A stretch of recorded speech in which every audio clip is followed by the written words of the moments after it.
నిరాలంబోపనిషత్తు మనం పరిశీలన చేస్తూ దాదాపు వరకు చేద్దాం. ఒకసారి ప్రశ్నలని మళ్ళా ఒకసారి పరిశీలిద్దాం. ఎక్కడి దాకా పూర్తయినాయో తెలుగుతాం. మానవుడికి వేదాంత విజ్ఞానాన్ని అందుకోవాలంటే ఇందాక మీరు అక్కడ కైవల్యోపనిషత్తులో ఉన్నటువంటి కొన్ని వాక్యాలను పురోహితులు సిద్ధేశ్వరానంద భారతి అంటే యతీశ్వరుల వద్ద చదువుతూ ఉంటారు. వేదాంత విజ్ఞాన సునిశ్చితార్థ అని మరెవరిప్పుడు వేదాంత విజ్ఞానంలో సునిశ్చయం కలిగిన. కాబట్టి మనం కూడా ఎలా పొందాలి? ఇప్పుడు వ్యవహార విజ్ఞానంలో కాదు. ఇక్కడ విజ్ఞానాలు రెండు ఉన్నాయి. ఒకటేమిటి? వ్యవహార విజ్ఞానం. రెండోది వేదాంత విజ్ఞానం. అర్థమైందా? సునిశ్చితంగా ఉండాలట. ఈ పూట తెలుసు, రేపు తెలియదు. మన గొడవంతా ఏమిటి? ఈ పూట తెలుసు, రేపు తెలియదు. ఎందుకని? నిన్న మీరు చెప్పారు కదండి, తెలుసు. ఇవాళ అంటే ఒక పూట ఉంటే ఒక పూట పోతే సత్యం కాదా? త్రికాలాబాధ్యమైనటువంటి సత్యాన్ని తెలుసుకోవడమే వేదాంత విజ్ఞానం. 3 కాలములకు అతీతముగా ఉండేటటువంటి సత్యాన్ని గుర్తించడం, అలా ఉండడం, అదే వేదాంత విజ్ఞానం. ఆ వేదాంత విజ్ఞానం నీకు ఎలా లభిస్తుంది అంటే ఈ 41 ప్రశ్నలకి నీకు సునిశ్చితమైన సమాధానం ఉండాలి. నిన్ను నువ్వే ప్రశ్నించుకున్నా, ఎవరు నిన్ను ప్రశ్నించినా నిశ్చయంగా నువ్వు చెప్పగలిగినటువంటి సామర్థ్యం నీ దగ్గర. నీకు బాగా తెలిస్తేనే కదా చెప్పేది. ఏదో కర్పూరం ఏదో తెలుసా తెలీదా? ఎలా తెలుసు? గబ్బురంపు ఒక పోలికను చూడరు జాడవేరు పురుషులందు పుణ్య పురుషులు వేరయా సదాభిరామా. చిన్నప్పుడు నేర్పారు పద్యం. ఉప్పు దేనికి పనికి వస్తుంది? దాని ఉపయోగం వేరే, కర్పూరం ఉపయోగం వేరే. కానీ రెండింటి రూపాలు ఒకటే. ఎలా తెలుసుకోవాలి? రుచి చూసి తెలుసుకోవాలి అని చెప్పామా లేదా? అంటే ప్రమాణం ఉందా లేదా? ఇప్పుడు అలాగే మనం ఏదైనా చెప్పేటప్పుడు ఏం చెప్తాం? సత్య ప్రమాణంగా చెప్తున్నారు. సత్య ప్రమాణం అంటే సత్యమే ఓ ప్రమాణం, దాన్ని ప్రమాణంగా స్వీకరించి చెప్తాం. లేదంటే ఏం చెప్తాం? దేవుడి మీద ఒట్టు అని. ఇక్కడ తెలుగు తల మీద దేవుడు ఎక్కడ ఉన్నాడు? ఇప్పుడు ఇక్కడే ఉన్నాడు, తెలుసుకోండి. కానీ రోజువారీ జీవితంలో మాత్రం అక్కడ ఉండదు. ప్రయోజనం మరి దేవుడు తెలుసుకోవాలంటే ఎక్కడ ఉండాలి? సహస్రారంలోనే ఉండాలి. సాక్షాత్కారం పొందాలంటే ఎక్కడ వీలవుతుంది? ప్రారంలోనే వీలవుతుంది. అందుకే ఇందాక వటువుకి పంచశిఖలు ఎక్కడ పెట్టారు?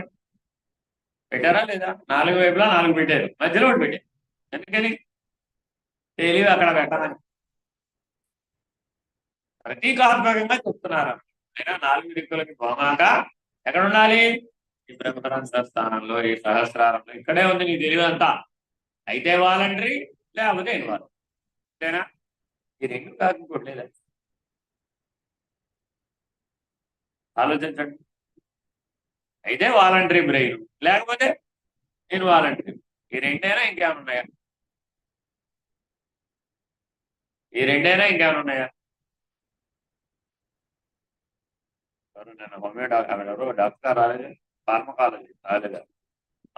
ఈ రెండైనా ఇంకేమైనా ఉన్నాయా? మనకి ఎన్నండి మెదడులో భాగాలు? 3. మెడుల్లా ఆబ్లాంగేటా ఇక్కడ ఒకటి ఉన్నాయి. అర్థమైందండి? ఈ 3 ఒకదానితో ఒకటి కలిసే పనిచేస్తున్నాయా, విడివిడిగా పనిచేస్తున్నాయా? కలిసి విడిగా పనిచేస్తున్నాయి. కలిసి విడిగా పనిచేస్తున్నాయి.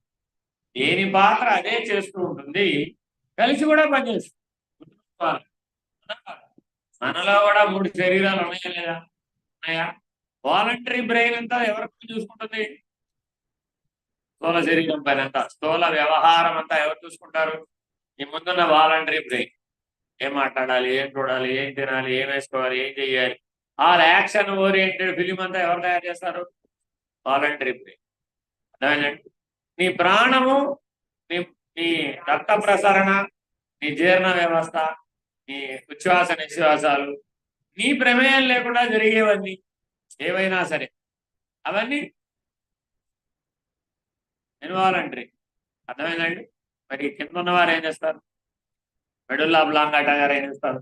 మూడోది ఏం చేస్తారు? ఏం చేస్తారు? ఏమి చేయరా? ఏం చేస్తారు? ఏం చేస్తారు? ఏం చేస్తారు? ఈ వాలంటరీ, ఈ ఇన్వాలంటరీ జారీ చేసే ఆజ్ఞలు, ఆర్డర్స్ ని కిందకి పాస్ చేసేవారు. పాస్ చేయకపోతే యాక్షన్లోకి రాదు. ఇది పని చేయలేదు అనుకోండి, వీళ్ళు పాస్ చేస్తారు కానీ కిందేవి యాక్షన్లో పని చేయవు. బాగా ఆలోచించండి. మహాబంధం వేస్తే మూడిట్లో ఏది ఆగి అసలు అంటే తెలియదు. అంటే ఏంటి? మూలబంధం, ఉద్యాన బంధం, జాలంధర బంధం. ఈ 3 ఒకేసారి వేస్తే ఎవరు పని చేయడం ఆగిపోతారు.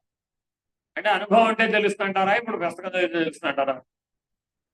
ఆ అనుభవం అంటే తెలుస్తుంది. పుస్తకంలో ఎక్కడా ఉండదు. ఇందాక ఆ పిల్లవాడికి గడి సూత్రం కట్టారా లేదా? మీకు కూడా పెళ్ళిప్పుడు కడతారండి గడి సూత్రం. ఏమిటి దాని అర్థం? ఉడ్యాన బంధం. ఉడ్యాన బంధానికి గుర్తు అన్నమాట గడి సూత్రం. అర్థమైందా? అది దానికి ముందు ఆల్రెడీ ఒక పద్ధతిలో కూర్చోబెడతారు. ఆ కూర్చోబెట్టి మూలబంధం అన్నమాట. మిమ్మల్ని కూడా అలా కూర్చోబెట్టారు, కానీ ఎవరికి చేత కాదు కదా, అదేం తెలియదు కాబట్టి ఊరికే ఆ టైంకి ఆయన మంత్రం చదివేస్తాడు, కట్టేస్తాడు. అంటే నీ ముహూర్త కాలానికి, అంటే నెత్తి మీద జీలకర్ర బెల్లం పెట్టే సమయానికి నువ్వు మహాబంధంలో ఉండి చూడాలని అర్థం. అంటే అప్పుడు ఏం పని చేయకూడదు నీకు? ఇది ఈ మెడుల్లా ఆబ్లాంగేటాకి వీటికి మధ్య ఇది ఎప్పుడైతే ఇలా అయిపోతుందో దీనికి ఉన్నటువంటి శక్తి కూడా ఇక్కడికే వచ్చేస్తున్నాను. అర్థమైందండి? ఈ కింద ఉన్నటువంటి శక్తులన్నీ ఇక్కడికి చేరిపోతాయి. అన్ని శక్తులను సమీకరించి అలా చూస్తాడు. ఆశీర్వదించేవాడు కూడా అన్ని శక్తులను సమీకరించి చూస్తాడు. అందుకని దానికి ముహూర్తానికి విలువ. అర్థమైందండి? ఆ పెళ్లికైనా ముహూర్తం దొరుకుతుంది కానీ ఒడుక్కి ముహూర్తం దొరకదు. ఎందుకని చెప్పండి? పెళ్లి జాతకానికి ముహూర్తం పెట్టేటప్పుడు ఎవరెవరు చూస్తారు? వధువు, వరుడు, అంతేనా? ఇక మిగిలిన వాళ్ళతో పల్లె.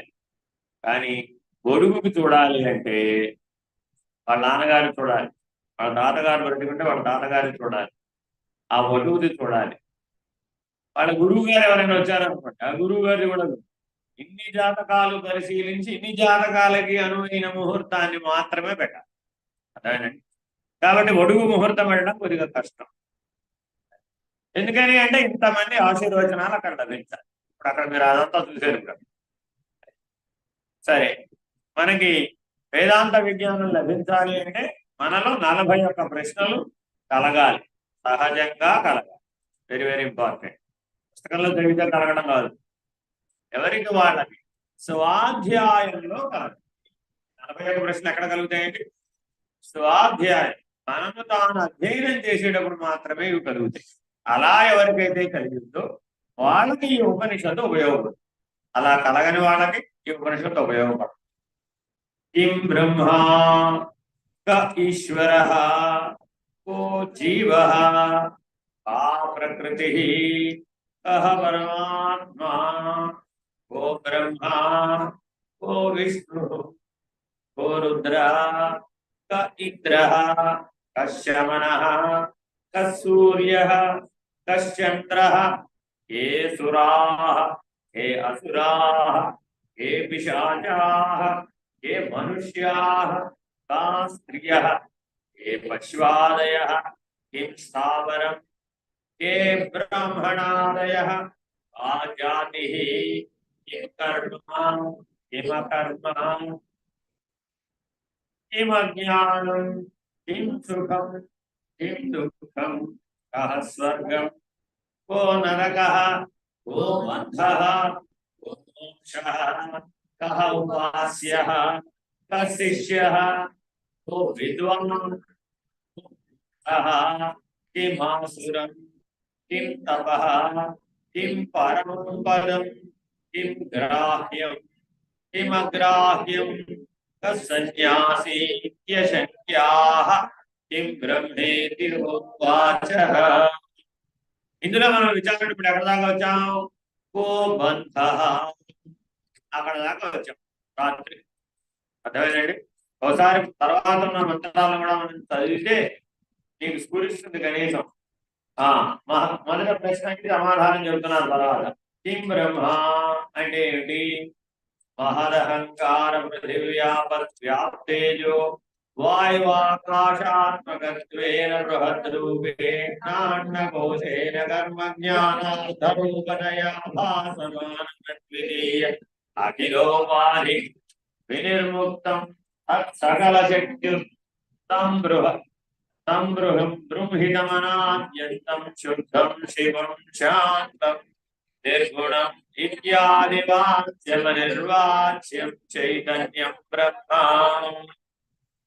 अदिना ब्रह्मम అంటే తర్వాత ఈశ్వర ఇది చ బ్రహ్మేవ స్వశక్తి ప్రకృత్యాభివేదమాశ్రిత్య లోకాన్ దృష్ట్వా ప్రవిశ్యాంతర్యామిత్వేన బ్రహ్మాదీనా ఇంద్రియ నియంత్రత్వాదీశ్వర జీవ ఇది చ జీవం जीवं इति च ब्रह्म विश्वेशानान्त्रेन्द्रादीनां नामरूपद्वारा स्थूलोह नित्यभ्यासनजाज्जीवः सोऽहमेको विदेहारम्भगभेदवशात् बहुजीवः ఎవరు జీవుడు అంటే రెండో మంత్రంలో ప్రకృతిరితి చ प्राणसकाशान्नाना विचित्र जगन् निर्माण सामर्थ्यक बुद्धि रूप ब्रह्म शक्तिरेव प्रकृतिः ब्रह्म యొక్క శక్తే ప్రకృతి परमात्मेति च देहानि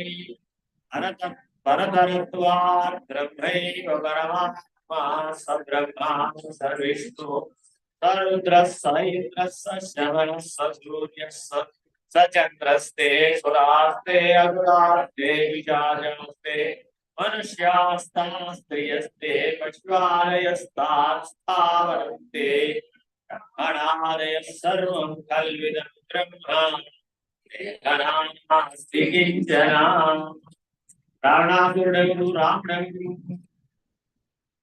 రావణాసురుడెవరు రావణెవరు అందరూ ఆత్మస్వరూపులే రాముడు వేరే రావణాసురుడు వేరే ఇద్దరు జీవులే అర్థమైందండి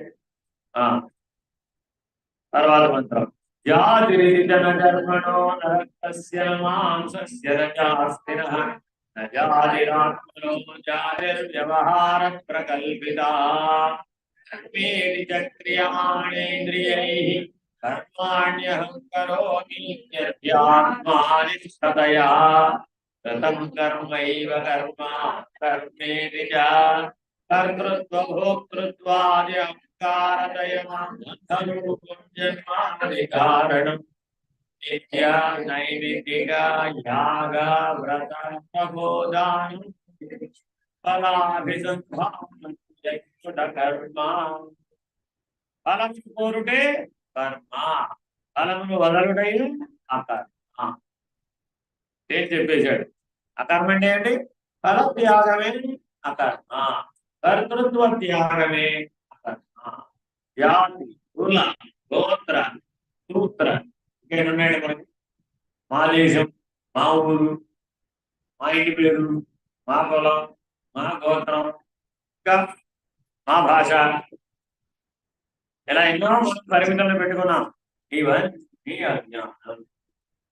జ్ఞాన విదిత దేహేంద్రియ నిగ్రహ తత్వరూపాసన శ్రవణ మనోనిధిధ్యాసనే దృశ్య స్వరూపం సర్వాంతరస్థం సర్వసమం ఘటఘటాది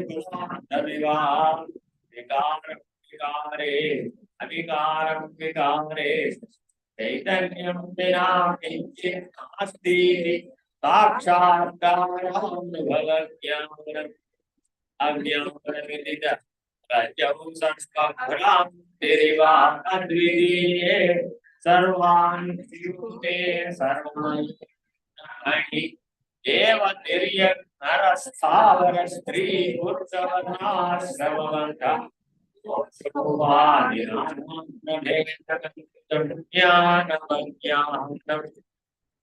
అనేకత్వమంతా అజ్ఞానమే. డాక్టర్ గారికి కత్తి ఇంపార్టెంటా సుత్తి ఇంపార్టెంటా? కత్తి ఇంపార్టెంటా సుత్తి ఇంపార్టెంటా డాక్టర్ గారికి? డాక్టర్ గారికి ఏది ఇంపార్టెంట్?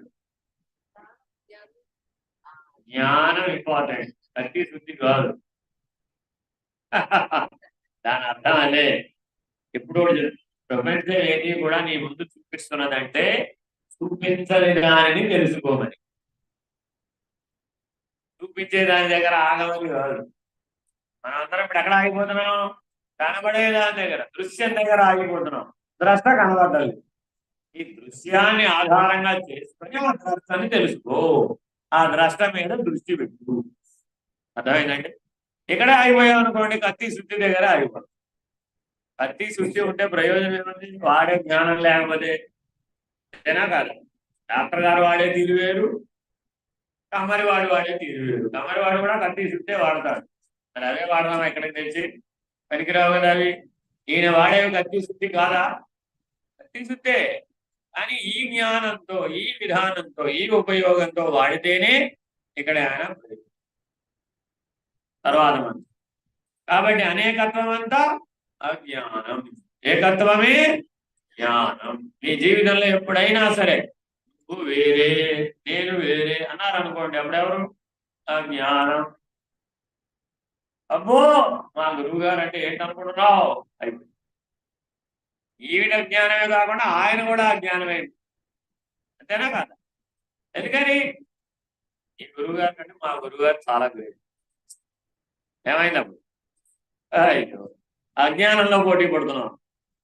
పోటీలు లేవు జ్ఞానంలో. ఎప్పుడు గుర్తుపెట్టు, అజ్ఞానంలోనే పోటీలు ఉంటాయి. మానవులందరూ ఒకళ్ళతో ఒకటి పోటీ పడుతున్నారా లేదా? ఎంత పరమాత్మ సృష్టిలో ఎక్కడైనా పోటీ ఉన్నట్టు? సరస్వతీదేవి లక్ష్మీదేవితో, లక్ష్మీదేవి పార్వతీదేవితో ఎక్కడన్నా పోటీ పడ్డట్టు ఎక్కడన్నా ఉంటే?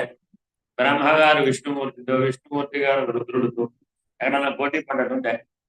లేదు. ఆయన సృష్టిలో లేనే లేదు. మానవ సృష్టిలో ఉన్నది. ఎందులో ఉందండి? మానవ సృష్టి. ఎందుకంటే నాకు ఎన్నో ఎక్కువ మార్కులు వచ్చినాయి తెలుసా? 10 మార్కులు ఎక్కువ. అప్పుడు ఎక్కడ ఉన్నట్టు మనం? 5 years ఫస్ట్ క్లాస్ లో చెప్పుకుంటున్నమాట. ఇంకా ఒకటో క్లాస్ లో ఆయన ఎంకరేజ్ చేయడం కోసం ఏం చేస్తాం? ఆయనలో ఒక బ్యాడ్జ్ వేస్తాం. సో ఇడే ఫస్ట్ అందరిలోకి అనౌన్స్ చేస్తాం అనమాట. క్లాస్ ఫస్ట్ ఎవరు? నేనే. చేయొద్దాను. 50 ఏళ్ళు వచ్చినా, 60 ఏళ్ళు వచ్చినా, 70 ఏళ్ళు వచ్చినా, 80 ఏళ్ళు వచ్చినా ఎంతసేపు కూడా ఇంకా ఎక్కడో గుర్తింపు కోసం ప్రాకులాడు. గుర్తింపు కోసం ఎందుకు ప్రాకులాడుతున్నాం? పోటీ. అంతకు మించి ఉందమ్మా. అయ్యో, ఎవరితో పోటీ పడతాం? రెండోవాడే ఇక్కడ. మనంతా ఒకటే అయితే ఎవరితో పోటీ పడతాం? ఎవరికి పోటీ? ఈ సత్యాన్ని తెలుసుకో. సుఖమితి చ సచ్చిదానంద స్వరూపం జ్ఞాత్వా ఆనందరూపావస్థితిరేవ సుఖం. దుఃఖమితి చ అతః సంసార విషయ సంకల్ప ఏవ దుఃఖం. శ్రద్ధ ఇది చ తత్సంసర్గ స్వర్గ నరక ఇది చ అసత్సంసార విషయ జన్మ సంసర్గ ఏవ నరకః బంధ ఇది చ విద్యా వాసనయా జాతోహమిత్యాది సంకల్పో బంధః పితృమాతృ సహోదర దారాపత్య దారా వరకే చెప్తే మిమ్మల్ని చెప్పారు. దారాపత్య గృహ ఆరామ క్షేత్రాది మాతా సంసారావరణ సంకల్పో బంధః కర్తృత్వాద్యహంకార సంకల్పో బంధః అణిమాద్యష్టైశ్వర్యాశ సంకల్పో బంధః దేవ మనుష్యాద్యుపాసనా కామ సంకల్పో బంధః యమాద్యష్టాంగయుగాభ్యాస సంకల్పో బంధః ధర్మాశ్రమ ధర్మ కర్మ సంకల్పో బంధః సంశయాత్మా గుణ సంకల్పో బంధః యజ్ఞాం తపో దాన విధి విధాన జ్ఞాన సంకల్పో బంధః కేవలమోక్షావేక్షా సంకల్పో బంధః సంకల్పో బంధః. అక్కడ దాకా వచ్చాం. ఏమిటి దాని అర్థం? ఏమి వద్దు, పూరక వద్దు, సంకల్పమే బంధం, నిసంకల్పమే సంకల్పమే ముక్తి. ఈ సత్యాన్ని నీకు గ్రహించాలి. ఏదో ఒక సంకల్పం పని చేస్తూనే ఏ సంకల్పమైనా సరే నేను పరిమితించేది. సంకల్ప వికల్ప కలిపితే సవికల్ప, దాటితే నిర్వికల్ప. అర్థమైందండి? ఏమిటది? సంకల్ప వికల్ప సవికల్ప నిర్వికల్ప. నీవు జ్ఞానం ఎప్పుడు నిర్వికల్ప స్థితిలో. స్వరూప జ్ఞానం, సమ్యక్ జ్ఞానం ఎప్పుడు లభిస్తుంది? నిర్వికల్ప స్థితిలో. దాని అవతల చెప్పండి. 5 సహజ నిర్వికల్ప. సహజాన్ని కింద వాటికి ఎందుకు చెప్పలేదు? అది అసహజం. సంకల్పము అసహజమే, వికల్పము అసహజమే, సవికల్పము అసహజమే, నిర్వికల్పం ఒక్కటే సహజం. కాబట్టి నిర్వికల్ప సమాధి కలిగిన వాడికి సహజ నిర్వికల్ప సమాధి కలిగింది. ఐదో చెప్పేసాం. 6 చెప్పండి. 6 సరే. సమాధి నిష్ట యోగ పద్ధతిలో చెప్పే పద్ధతి వేరే, జ్ఞాన పద్ధతిలో చెప్పేది ఏదండి? సవిచార, నిర్విచార, సబీజ, నిర్బీజ. తర్వాత చెప్పండి. సవిచార, నిర్విచార ఇవి యోగ సమాధులే. చెప్పే పద్ధతి ఏమిటిది? యోగ సమాధి. అష్టాంగ యోగంలో భాగంగా షడ్విధ సమాధి నిర్ణయం ఉంటుంది. అక్కడ ఎలా ఉంటుంది? సవిచార, నిర్విచార, సబీజ, నిర్బీజ, నిర్వికల్ప, సహజ నిర్వికల్ప. అర్థమైందండి? ఈ 6 ఏంటి? యోగ మార్గం. జ్ఞాన మార్గం ఏంటి? సంకల్ప, వికల్ప, సవికల్ప, నిర్వికల్ప, సహజ నిర్వికల్ప. తర్వాత సహజ నిర్వికల్ప కూడా ఇవ్వదు. సహజంగా ఉంటాడు అంతే. అతనికి ఏమీ లేవుగా, కిందన 5 లేవు అనమాట. అందుకని జ్ఞాన మార్గంలో సమాధి నిష్ట కూడా అదే పద్ధతిలోనే వెళుతుంది. కాబట్టి నీకున్నటువంటి సంస్కార బలం చేత అయితే యోగ మార్గం ద్వారా కానీ లేదా జ్ఞాన మార్గం ద్వారా కానీ ఈ సమాధి నిష్ట తప్పక పొందాలి. దీంట్లో మరొక పద్ధతి అదేమిటి? ఈ సమాధి నిష్ట రావడానికి 2 మార్గాలు ఉన్నాయి. మీకు దర్శనం ద్వారా రావచ్చు, శ్రవణం ద్వారా కూడా రావచ్చు, శబ్దం ద్వారా రావచ్చు, లేదా దృశ్యం ద్వారా రావచ్చు. శబ్దానువిధము, దృశ్యానువిధము, సవికల్పము, నిర్వికల్పము, అంతరము, బాహ్యం. ఏంటంటే శబ్దానువిధం అంటే ఏంటి? ఓ పాట వింటూ వింటూ వింటూ వింటూ వింటూ లయించిపోయి హృదయ స్థానంలో చేరిపోయింది. సమాధి స్థితి ఎప్పుడు ఎక్కడ లభిస్తుంది? హృదయ స్థానంలో లభిస్తుంది. ఆ హృదయ స్థానం నీ జ్ఞానం యొక్క స్థితిని బట్టి మారుతుంది. మొదట్లో అనాహత బంధం, ఆ తర్వాత ఆజ్ఞాచక్రం, ఆ తర్వాత సహస్రారం, ఆ తర్వాత బ్రహ్మ. ఈ హృదయ స్థానం ఇలా మారుతూ ఉంటుంది. ఈ మారేదాన్ని బట్టి నీ యొక్క జ్ఞాన స్థితి నిర్ణయం చేయకూడదు. అదేనండి. ఇక్కడ ఉన్నాం అనుకోండి సమాధి నిష్టలో ప్రజ్ఞానం బ్రహ్మ, ఇక్కడ ఉన్నాం అనుకోండి అహం బ్రహ్మాస్మి, ఇక్కడ ఉన్నాం అనుకోండి తత్వమసి, ఇక్కడ ఉన్నాం అనుకోండి అయమాత్మ బ్రహ్మ. ఈ 4 మహావాక్యాలు సమాధి నిష్టలో ఏర్పడిన జ్ఞానం చేత అర్థం. అంటే సమాధి నిష్ట లేని వాడికి జ్ఞానం ఏదో పద్ధతిలో నీకు తెలియాలి. ఈ 6 నిర్ణయాలు తెలియాలి. 6టికి సమాధి నిర్ణయములు అని పేరు. అవస్థలు కావాలి. ఏమిటవి? సమాధి నిర్ణయం. అర్థమైందండి. ఈ 6 షడ్విధ సమాధి నిర్ణయం తెలిసిన వాడెవడో వాడే సాక్షాత్కార జ్ఞాన అనుభవానికి అధికారి. లేకపోతే సాక్షాత్కార జ్ఞానం లభించదు. అది ఈశ్వర సాక్షాత్కారమైన, ఆత్మ సాక్షాత్కారమైన, బ్రహ్మ సాక్షాత్కారం ఈ స్థితిని బట్టి ఉంటుందన్నమాట. భక్తి బలం ఎక్కువ ఉందనుకోండి అప్పుడు ఈశ్వర సాక్షాత్కారం, జ్ఞాన బలం ఎక్కువ ఉందనుకోండి అప్పుడు ఆత్మ సాక్షాత్కారం, పరం అనేటటువంటి నిర్ణయం బలంగా ఉందనుకోండి అప్పుడు బ్రహ్మ సాక్షాత్కారం. ఈ స్థాయి భేదాన్ని బట్టి మీరు వీటిని పొందుతారు. ఏ స్థితిలో ఉన్నా సరే నిన్ను బంధించేదేది? అనాహతంలో ఉన్నా సంకల్పమే బంధిస్తుంది, ఆజ్ఞలో ఉన్నా సంకల్పమే బంధిస్తుంది, సహస్రారంలో ఉన్నా సంకల్పమే, బ్రహ్మరంధ్రంలో ఉన్న సంకల్పమే బాంధవం, నిస్సంకల్పమే ముక్తి. అర్థమైందండి. అనాహతంలో ఎవరైతే ఉంటారో వారికి అష్టసిద్ధులమై ఆశ ఉంటుంది. ఇక్కడ సమాధి నిష్టను పొందారనుకోండి మీకేం ఆశ కలుగుతుంది?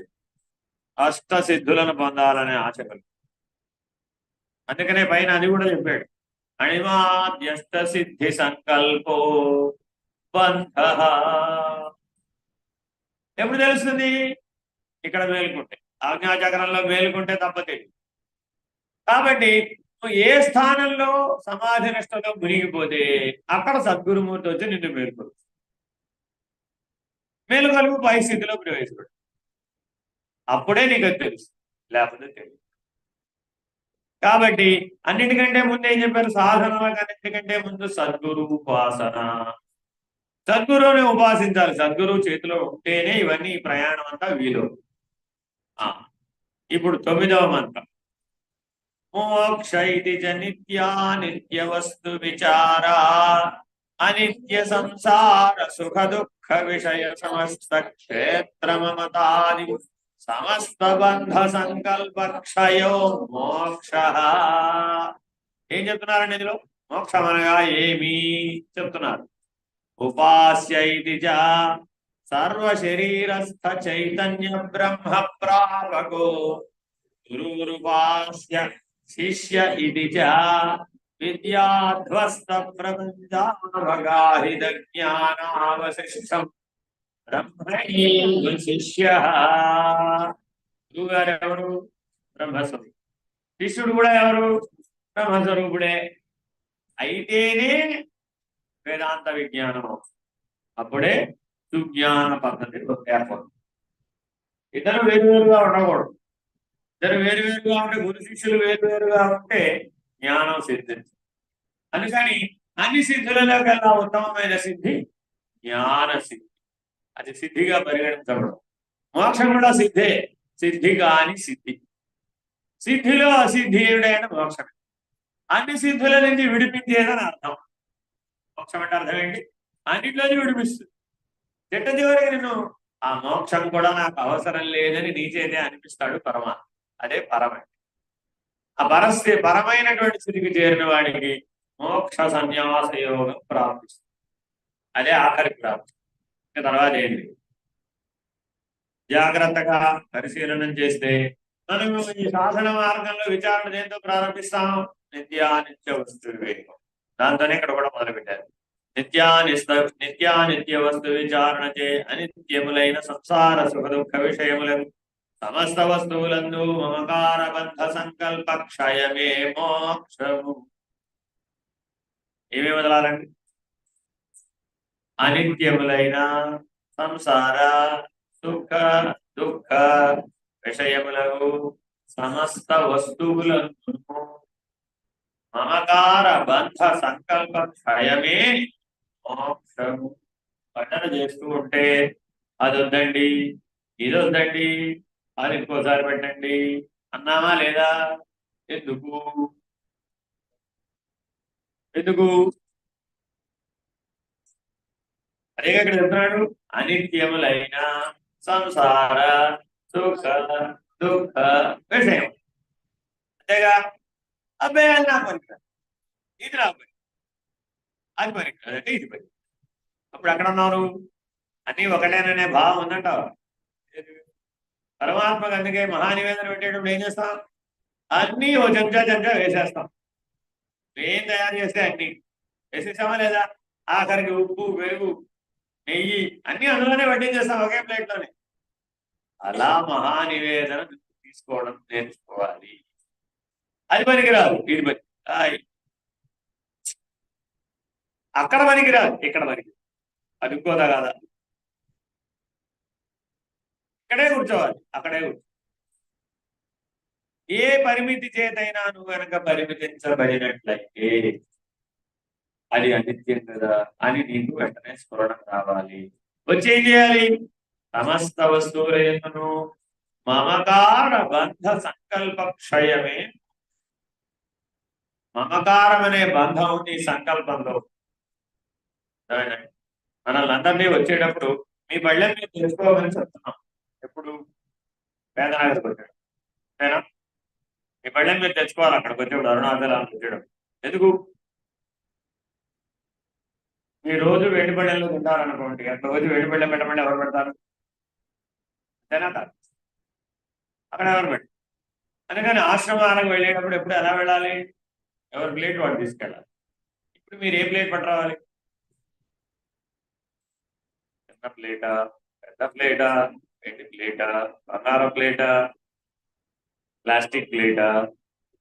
ఎన్ని విచారణలో. పైగా ఒకవేళ మళ్ళా ఆ ప్లేట్ అక్కడ వదిలేసి మర్చిపోయి పొరపాటున ట్రైన్ ఎక్కేసేవే అనుకోండి, ఏమైపోయింది? ఏమైపోయింది? మమత్వం, మమకార బంధం అనేది మీ సంకల్పంలో ఉందా లేదా అనేది స్పష్టంగా అవగాహన. గత క్షణం, దీనికి ఏమి లేదండి, అంత పెద్ద పరీక్ష కూడా అక్కర్లా.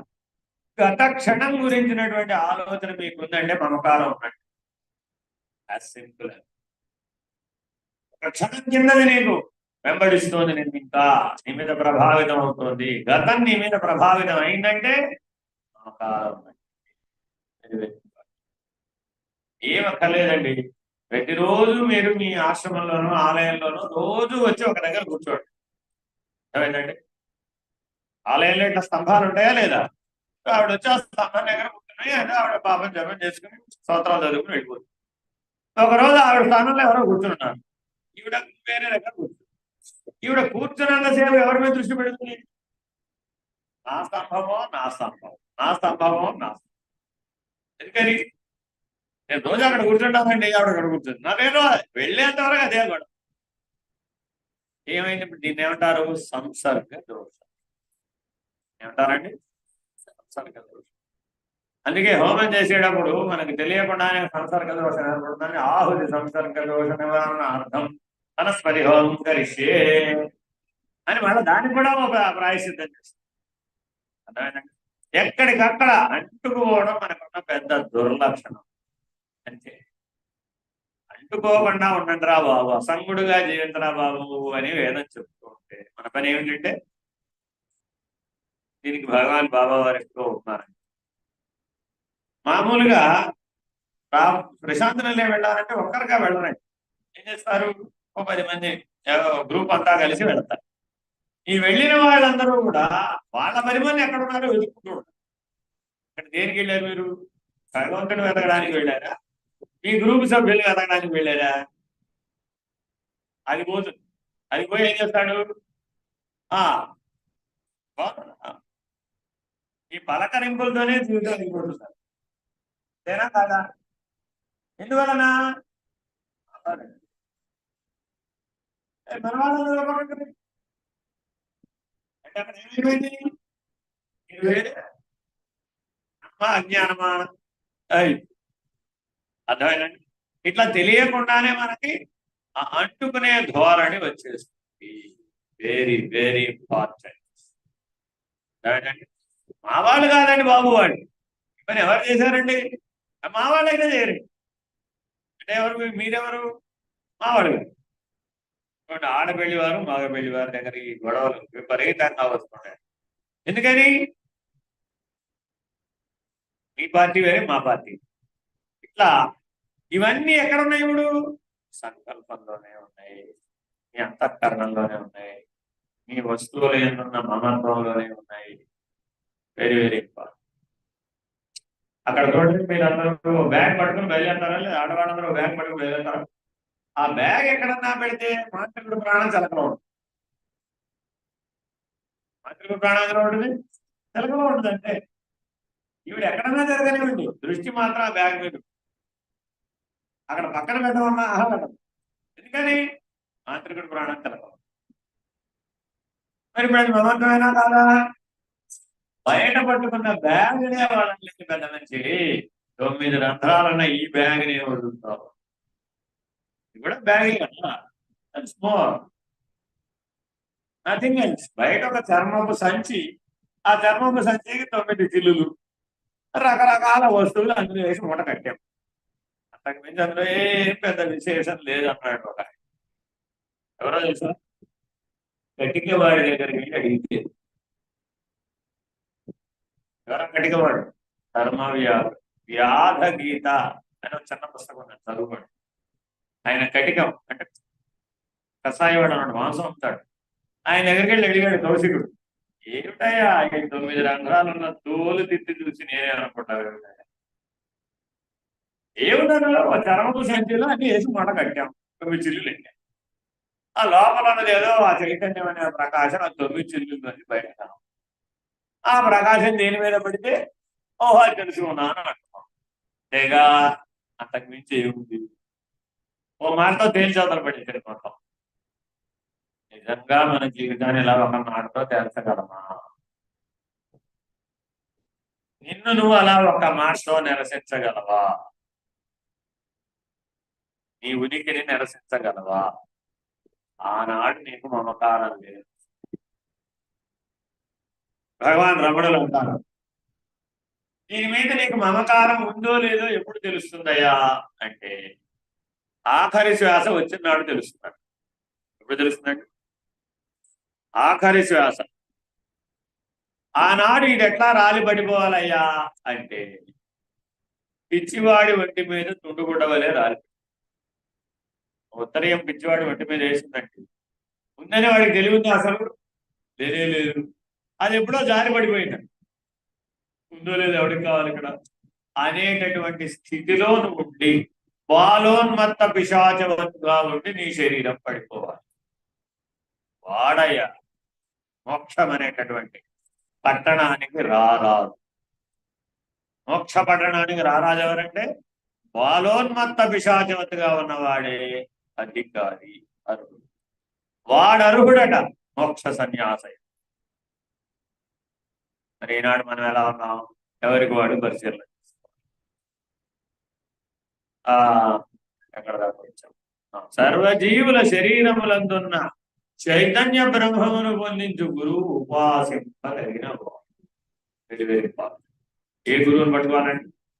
సర్వజీవుల యందు చైతన్య రూపంలో నేను బ్రహ్మమునే అయి ఉన్నాను అనే జ్ఞానాన్ని నీలో స్ఫురింపజేస్తున్నాడు. ఆ గురువుగారు ఏం చేస్తున్నాడు? నీ హృదయంలోనే ఉండి నేను బ్రహ్మమునే అయి ఉన్నాను, అహం బ్రహ్మాస్మి అనేటటువంటి స్మరణని నీ హృదయంలో నుంచే నీకు అందిస్తూ ఉన్నాడు. అటువంటి గురువు ఉపాసింపదగిన. ఈ చేత తనకంటే వేరొక జగత్తు అంతయు అదృశ్యమగును. తనకంటే వేరైన వస్తువు ఏది లేక తానొక్కడుగానే మిగిలి ఉండడం వలన ఆ మిగిలి ఉన్న బ్రహ్మమే శిష్యుడు. కాబట్టి గురువు గారు శిష్యులలో ఎవరిని చూడాలి? ఎవరు చూడాలి? ఎవరు చూడాలి? ఎవరు చూడాలి? ఎవరు చూడాలి?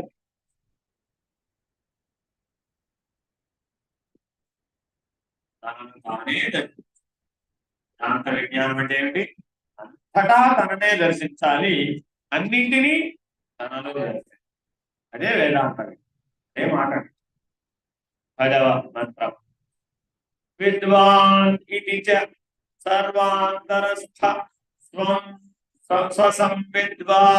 విద్వాన్ మూఢ ఇది చ కర్తృత్వాద్యహంకార మూఢో మూఢః అసుర ఇది చ బ్రహ్మ విష్ణుయేషానేంద్రాదీనామైశ్వర్య కామనయా నిరసన జపాగ్నిహోత్రాదిస్వంతరాత్మాని సంతాపయతి చాప్యుగ్రరాగద్వేష హింసకం భాగ్యపేక్షితం తపఃసురం.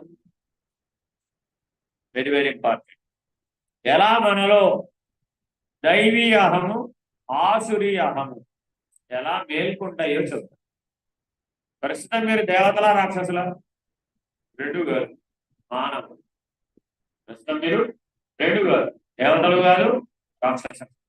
కానీ మీరు సాధన చేసే కొద్దీ, కానీ మీరు ప్రయాణం పూర్తి చేసే కొద్దీ మీలో గత జన్మలలో మనమంతా ఎవరు అయితే దేవతలు, ఎవరు రాక్షసులు. సగం దేవతలు సగం రాక్షసులు కలిస్తే మనల్ని ఎక్కడ చూశారు? సగం దేవతలు సగం రాక్షసులు. ఈ రెండు కలిస్తేనే రజోగుణం. కేవల తమోగుణం రాక్షసులు, కేవల సత్వగుణం దేవత. అసలు వాస్తవానికి సృష్టిలో 2 గుణాలే ఉన్నాయి. బ్రహ్మాండ సృష్టిని మీరు జాగ్రత్తగా పరిశీలిస్తే శుద్ధ తమస్సు అర్ధభాగములై అని తమోగుణంతో చేసినటువంటి జన సృష్టి గురించి చెప్తారు. అలాగే శుద్ధ సాత్వికం మళ్ళా 5-25 భాగములై ఇంద్రియాధిష్టాన దేవతలైంది. అది మధ్యలో ఈ జీవ సృష్టి ఎక్కడ చూస్తుంది? కాస్త తమోగుణం కాస్త సత్వగుణం కలిసి రజోగుణంగా పరిణామమై అది జీవ సృష్టిగా మారింది అని బ్రహ్మాండ పంచీకరణ చెప్పేటప్పుడు చెప్తాను. మరి నేనెవరిని? కూటస్థో ఇత్యుచ్యతే.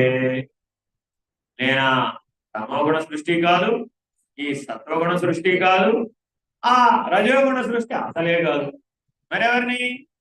కేవల కూటస్థుడు మాత్రమే. నేను కేవలం ఆ పిండాండానికి సాక్షినే, ఈ బ్రహ్మాండానికి కూడా సాక్షినే. ఆ పంచీకృతుడను కూటస్థుడనే. కూటస్థం 2 భాగాలు అన్నమాట. ఒకటేంటి? పంచీకృతం. రెండోది ఏంటి? అపంచీకృతం. అపంచీకృత కూటస్థ భాగమే పరం. అవతల్లి పరం, యువతల్లి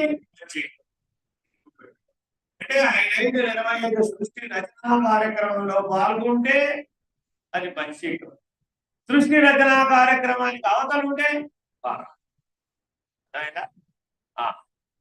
జాగ్రత్తగా ఈ చిట్ట చివరి 2 శ్లోకాల మంత్రాలను పరిశీలిస్తే నిర్ణయం అయిపోతుంది. విద్వాంసుడెవడు? ఎవరికి వాడు మిమ్మల్ని మీరు పండితులని అనుకుంటారు అనుకోరు. వారికి పండితులు అన్నారు కదా, ఈ రంగంలో మీరు పండితులు అంతే. ప్రతి వారిలో ఒక యూనిక్ టాలెంట్ ఉంటుందా ఉండదా? ఏనా కదా? అందరూ పెడియాట్రిక్స్ అనే చదువుకోవాలి. పెద్దవాళ్ళకి ఎవరో ఇది చేయాలప్పుడు సరే, అందరూ జీరియాట్రిక్స్ చదువుకోవాలి. 80 ఏళ్ళు లోపల వాళ్ళకే వైద్యం చేయాలి, లోపల వాళ్ళకి వైద్యం ఎక్కువైతే కుదురుతున్నా పోనీ అలాగా. కింద నుంచి వైద్యం చేస్తే కదా వాడు 80 ఏళ్ళు బతికి, వాడు 80 ఏళ్ళు బతికినాక జీరియాట్రిక్స్ లో ఎవరు చేయాలండి చూసుకోండి మీరు కావాల్సి వస్తే. మెడిసిన్ లో ఎన్నో విభాగాలు ఉంటే జీరియాట్రిక్స్ ఎవరు చదువుకోరు. ఎందుకంటే 80 ఏళ్ళ తర్వాత ఎవరు వస్తారండి బాబు వైద్యాన్ని? ఎవరు రాదు. ఎవరు వచ్చినా 80 ఏళ్ళ లోపలే వైద్యాన్ని. కానీ geriatrics is very very important. చిట్ట చివరి అసైలంలో ఉన్నటువంటి వాళ్ళందరికీ జీరియాట్రిక్సే పనికొచ్చేది, అవునా కదా? మరి ఇప్పుడు ప్రతి ఒక్కరిలో వాడి టాలెంట్ ఉందా లేదా? వాడికి ప్రత్యేకంగా తలకాయ ఉందండి. ఆ తలకాయే ఉన్న తెలివే, వాడి తెలివి వేరేనండి అన్న. వాడి లెక్కలు బుర్రండి బాబు, వాడు డాక్టర్గా పనికిరాడు, వాడు ఇంజనీర్గా పనికొస్తాడు. వీడు సైన్స్ బుర్రండి, వీడు మాత్రమే డాక్టర్. అలా ఎలా ఉంటుంది? అక్కడ అలాగా లెక్కల బుర్ర వేరే, సైన్స్ బుర్ర వేరే, సోషల్ బుర్ర వేరే అలా ఉంటుందా? తెలివి ఒక్కటే. కానీ నీలో ఒక విద్వాంసుడు ఉన్నాడు. ఐ నో దిస్ అంటుంటాడు వాడు. ఈ విద్వాంసుడు ఏమంటాడండి? I know this. సరా లేదా? ఏమంటే ఇంతకీ వంకాయ కూరలో ఉప్పు ఎంత వేయాలి? వంకాయ కూరలో ఉప్పు ఎంత వేయాలి? వంకాయ కూరలో ఉప్పు ఎంత వేయాలి? మంచి సత్యనారాయణ గారు అంటే ఉప్పు. ఎందుకని అలా ఆయనకి తెలుసు. పెట్టుకోండి, ఈ లోపల ఎవడు ఏది తెలుసు అని అంటున్నాడో వాడు అది తెలుసనే అంటాడు. వాడి గురించి చెప్తున్నారు, బయట తెలివి సంగతి కాదు. ఈ లోపల ఉన్న జీవుడు ఒకడు ఉన్నాడు, వాడు ప్రతిదానికి నాకు తెలుసు అంటాడు. మీరు చూసుకోవడం కావాల్సి వస్తే.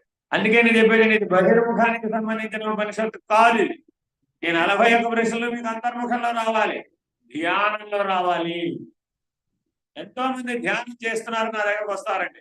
ఏమంటే ఏం చేస్తున్నారండి? ఆ ధ్యానం చేస్తున్నా. అయితే ఏమిటై ధ్యానం చేస్తే ఏమిటవడం ఏమిటి? నేను ప్రశాంతంగా ఉన్నాను, సరిపోద్దా? విచారణ లేని ప్రశాంతత వల్ల ప్రయోజనం ఏమి? గాఢ నిద్రావస్థలో కూడా ఏ విచారణ లేకుండా హాయిగా ప్రశాంతంగా నిలబడుతున్నాం. ఈ ధ్యానంలో కూడా ప్రశాంతంగా నిలబడుతున్నాం. నా లెక్కలో ఆ ధ్యానం వల్ల ఏం ప్రయోజనం? ఎప్పుడు ప్రయోజనం? ధ్యానాత్ జ్ఞానం విశిష్యతే. ఈ ధ్యానం జ్ఞానంగా మారాలంటే 41 ప్రశ్నలు రావాలి. ఈ లోపల ఉన్న విద్వాంసుడి యొక్క విద్వత్తు ఎంతో నీకు నిర్ణయం కావాలి.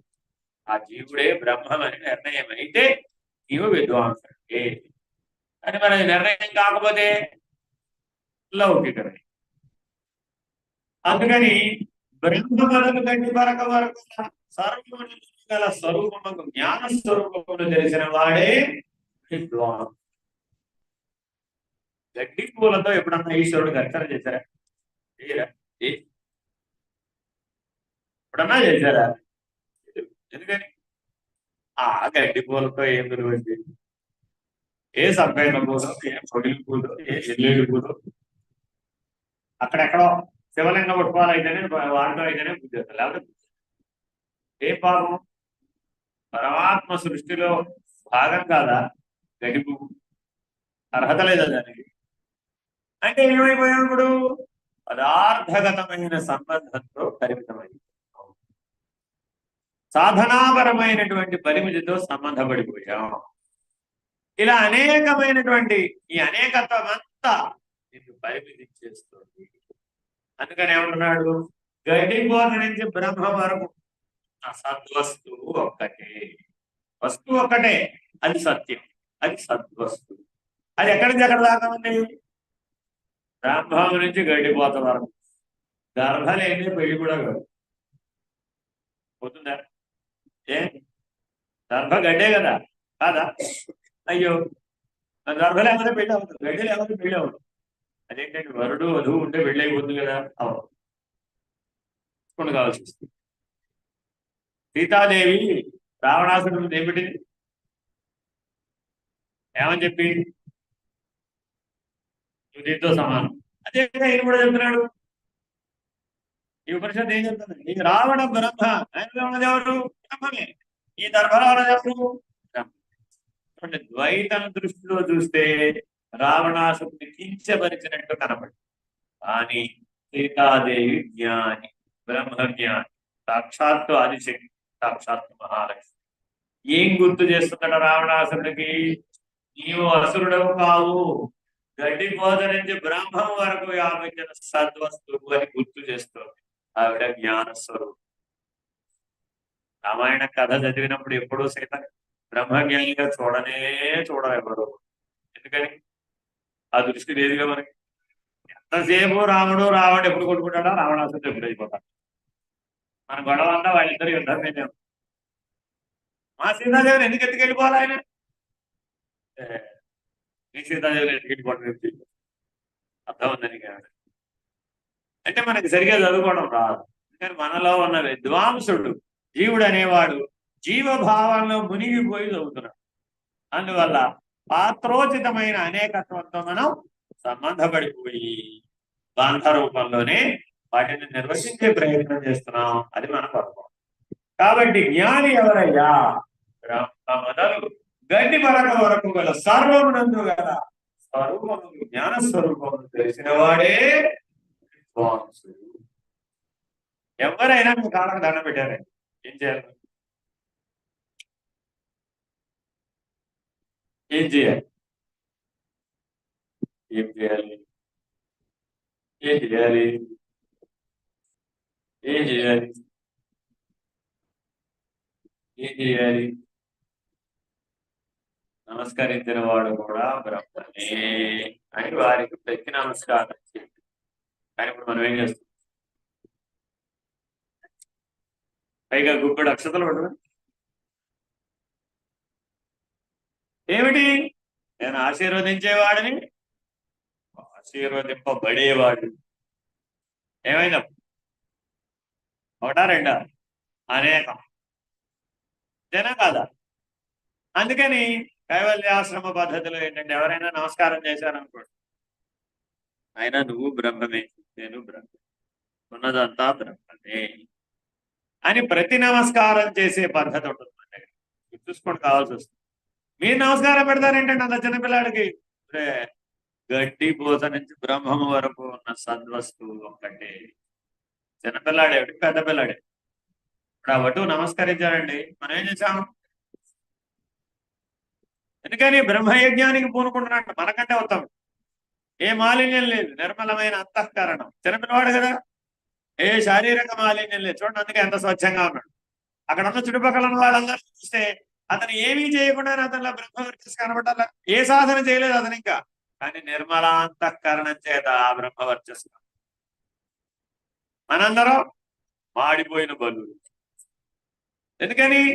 ఆ వర్చస్సు లేదు, ఆ అంతఃకరణం మీద అంత మాలిన్యం పడి. అవునా కదా? ఎప్పుడు నువ్వు బ్రహ్మ తేజస్సును పొందావు? పూత నుంచి బ్రహ్మము వరకు అంతయు సద్వస్తువే బ్రహ్మ. అసత్తుకి స్థానమే లేదు, చోటే లేదన్న వాడెవడు? వాడు విద్వాంసుడు.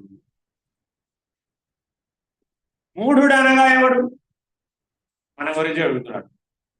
మనుష్యాది శరీరమునందును వర్ణముల యందును ఆశ్రయముల యందును కర్తృత్వ భోక్తృత్వాదుల యందును అహంకార భావనను అధిష్ఠించిన వాడు. ఇంతకీ ఆ అబ్బాయికి భిక్ష వేయాలా ఉందా? ఏం వేయాలండి భిక్ష? ఏం వేయాలి భిక్ష?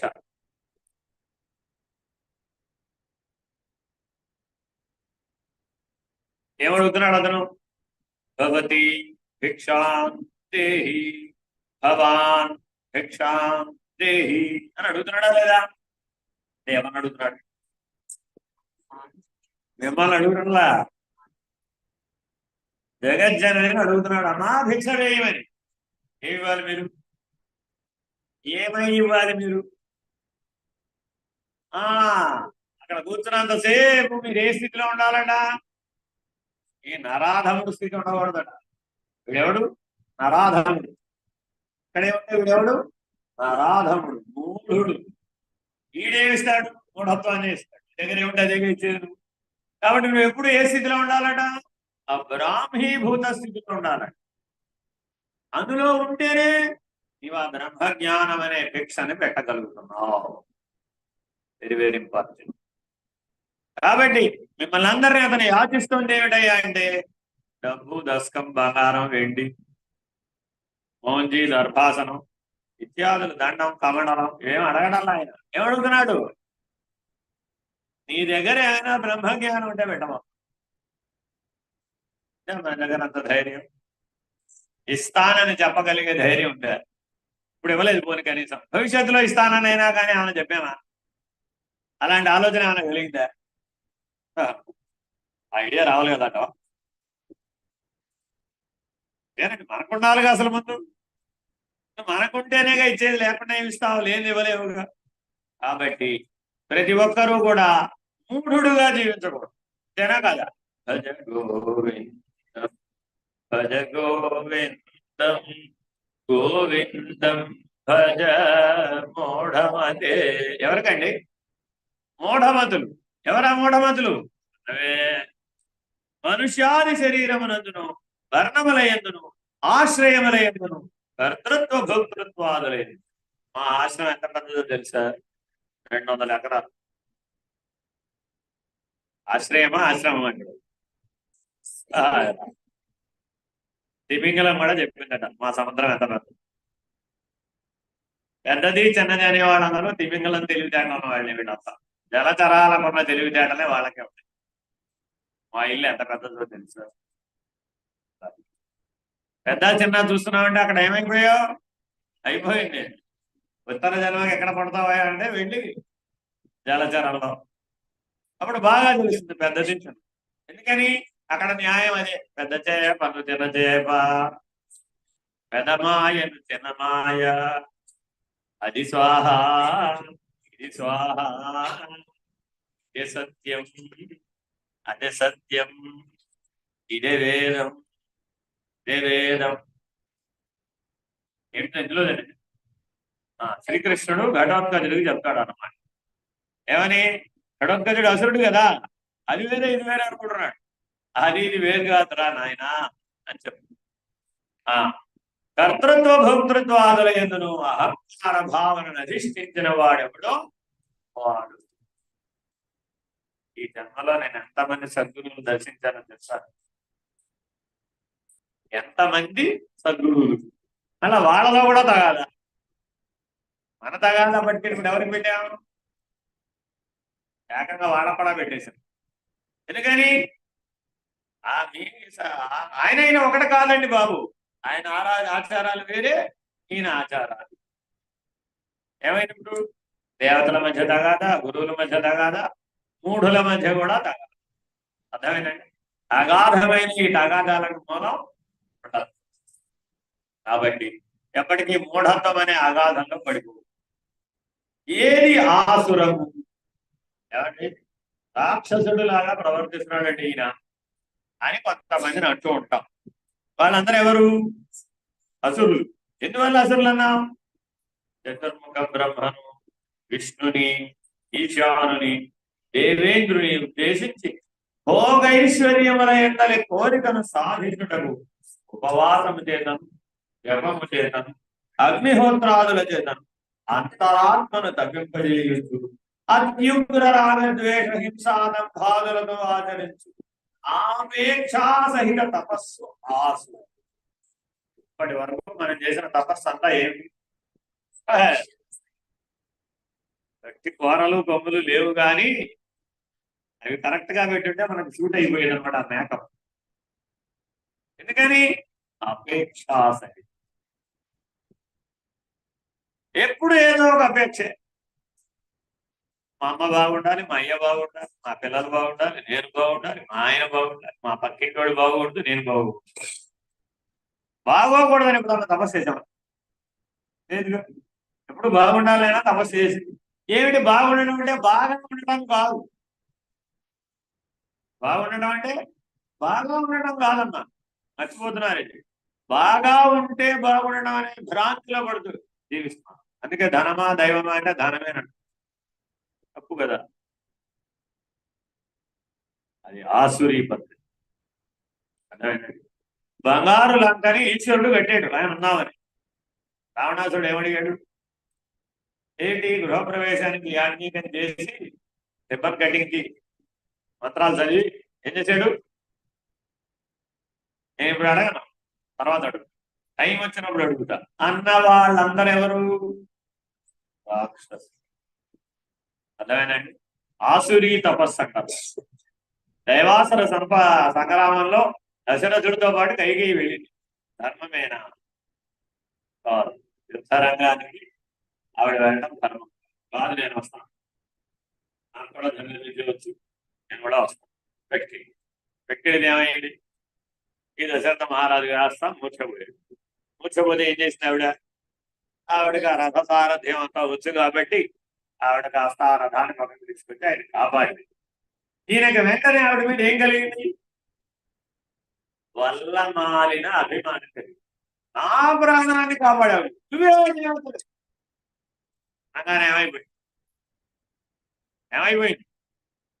అయితే వరం ఇచ్చాం పో అన్నాడు. మీరు ఎప్పుడైతే మీరు మీ స్వస్థితిని మర్చిపోతారో అప్పుడే వరాలు ఇస్తారు. అర్థమేనండి? నిజానికి వరం ఇచ్చేటంత గొప్పవాళ్ళు వినటం. మనం కూడా దశరథులమే. మనకు కూడా 5 జ్ఞానేంద్రియాలు, 5 కర్మేంద్రియాలు ఉన్నాయి. మనం కూడా దశరథులమే. మనకు అప్పుడప్పుడు ఆవేశం పూతుందన్నమాట. అప్పుడు ఏం చేస్తాం? ఏదైనా కోరిక ఇచ్చేస్తానంట. నిజంగా వాడు కోరితే అది నీ ప్రాణాంతకము. ఆవిడేం చేసింది? ఇప్పుడు కాదులే, టైం వచ్చినప్పుడు ఉంటారు. ఏం చేసింది? టైం వచ్చినప్పుడు అడుగుతాలే. ఇంతగా ఆ విషయం మర్చిపోయింది ఆవిడ పాపం. అదే ఆవిడ మంచితనం. మళ్ళా ఒక ఆవిడ వచ్చింది, మంథర. ఎందులో ఉంటుందండి ఈవిడ? మన మనసులోనే ఉంటుంది. ఈ మంథర ఎక్కడ ఉండదు.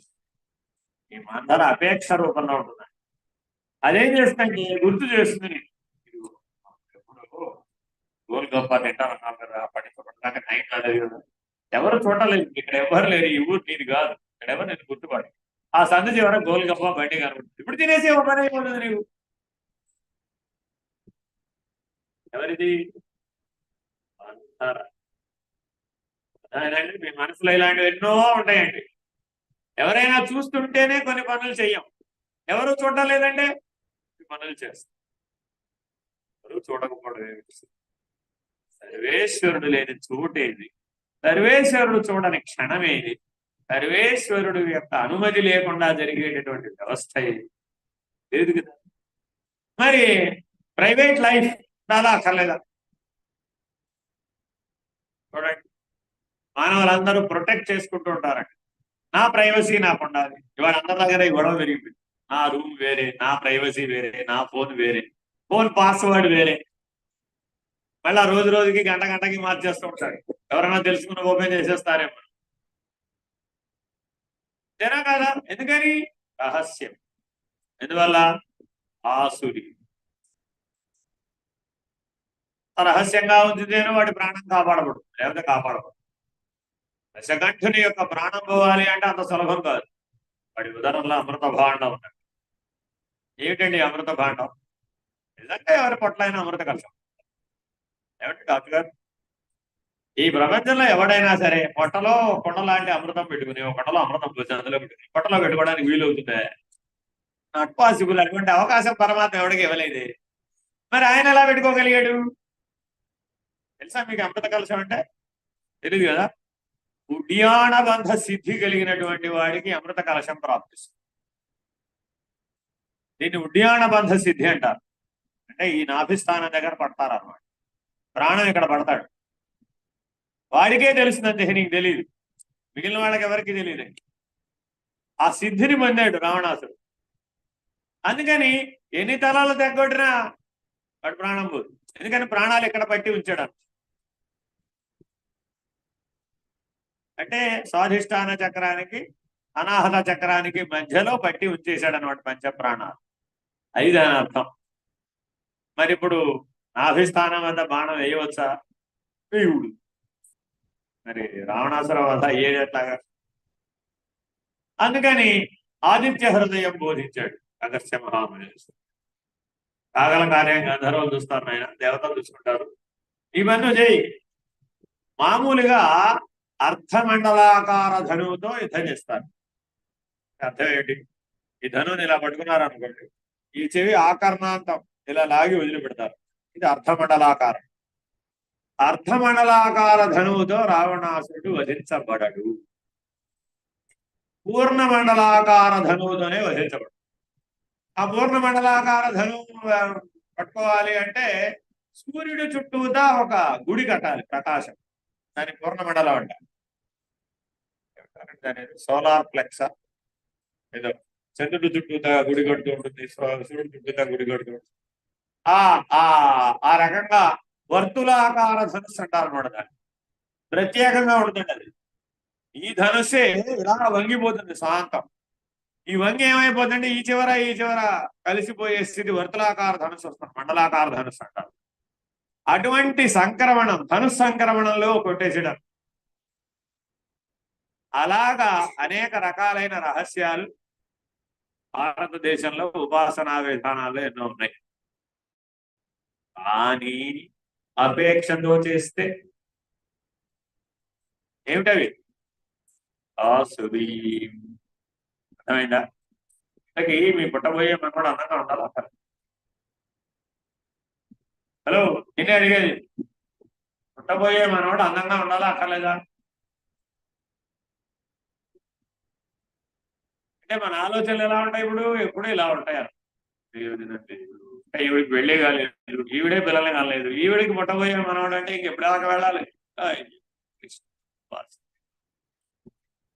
ఆ తర్వాత మంత్రం అండి, 11వ మంత్రం.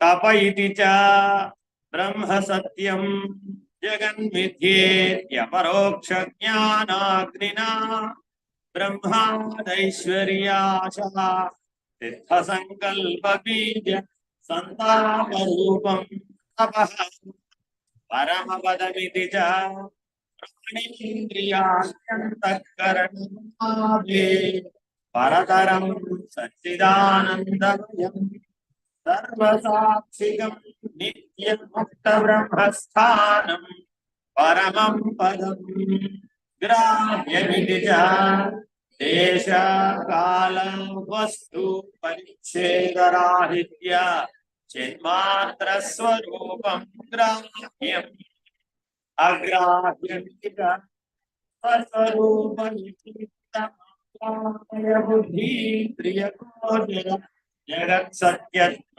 చింతనమగ్రాహ్యం సన్యాసైతి చ సర్వధర్మాన్ పరిత్యజ్య నిర్మమో నిరహంకారో భూత్వా స్థం శరణముపగమ్య తత్వమసి సర్వం ఖల్విదం బ్రహ్మ దేహానాస్తి కించన ఇత్యాది మహావాక్యార్థానుభవజ్ఞం బ్రహ్మైవాహమస్మీతి నిశ్చిత్య నిర్వికల్ప సమాధిన తతంత్రో జతిశ్చరతి స సన్యాసి సముక్త సపూజ్య స యోగి స పరమహంసో అవధూత స బ్రాహ్మణ.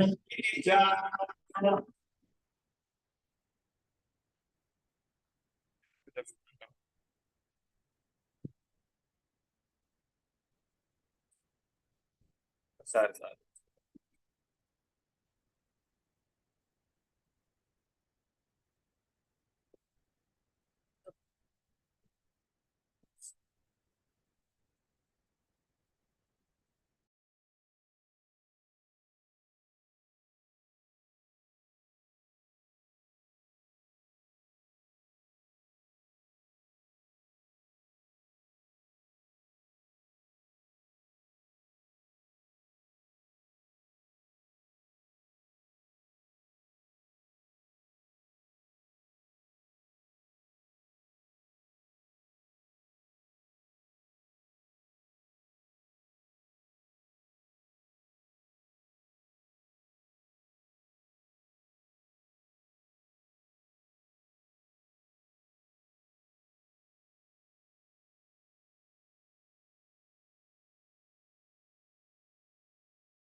బ్రహ్మాదుల ఐశ్వర్యమంతరి ఆశతే సిద్ధించిన సంకల్ప బీజము బ్రహ్మ సత్యం జగన్ మిథ్యాను ప్రత్యక్ష జ్ఞానమును జ్ఞానాగ్నికే ఎండింపజే తపము.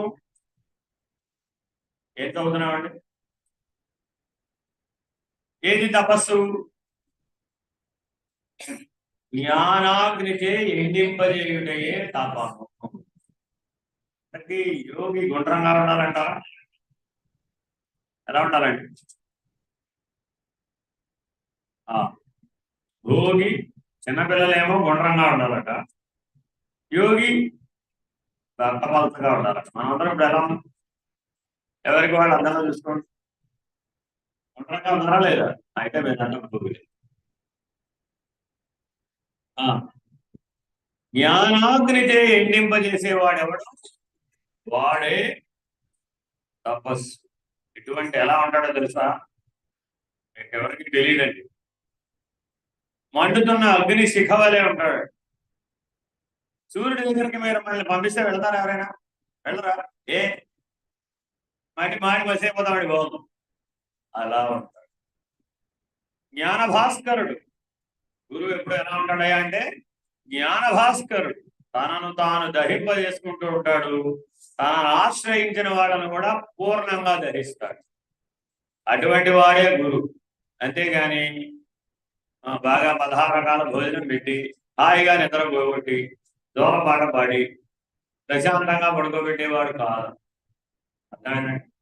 అందువల్ల బ్రహ్మ సత్యం జగన్మిథ్య అనేది ప్రత్యక్ష జ్ఞానం, పరోక్ష జ్ఞానం కాదు, ఊహించేది కాదు. ఎవరికి?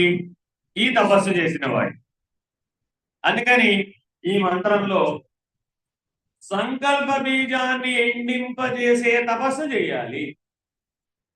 తపస్సు అనగా ఏంటి అంటే సంకల్ప బీజం మిగలకుండా ఎండిపోయేటట్టుగా. ఒక చెట్టు సమూలంగా ఎండిపోయిందండి, మళ్ళా చిగురుస్తున్నాడారా? అలా ఈ సంకల్ప బీజం సమూలంగా ఎండిపోయేటటువంటి తపస్సు చేయాలి. ఆ తపస్సు పేరే బ్రహ్మ సత్యం జగన్మిథ్య. ఒకే ఒక సూత్రం, బ్రహ్మ సత్యం జగన్మిథ్య. ఈ తపస్సు చేసిన వాడికి సంకల్ప బీజం మిగలదు. ప్రాణములు, ఇంద్రియములు,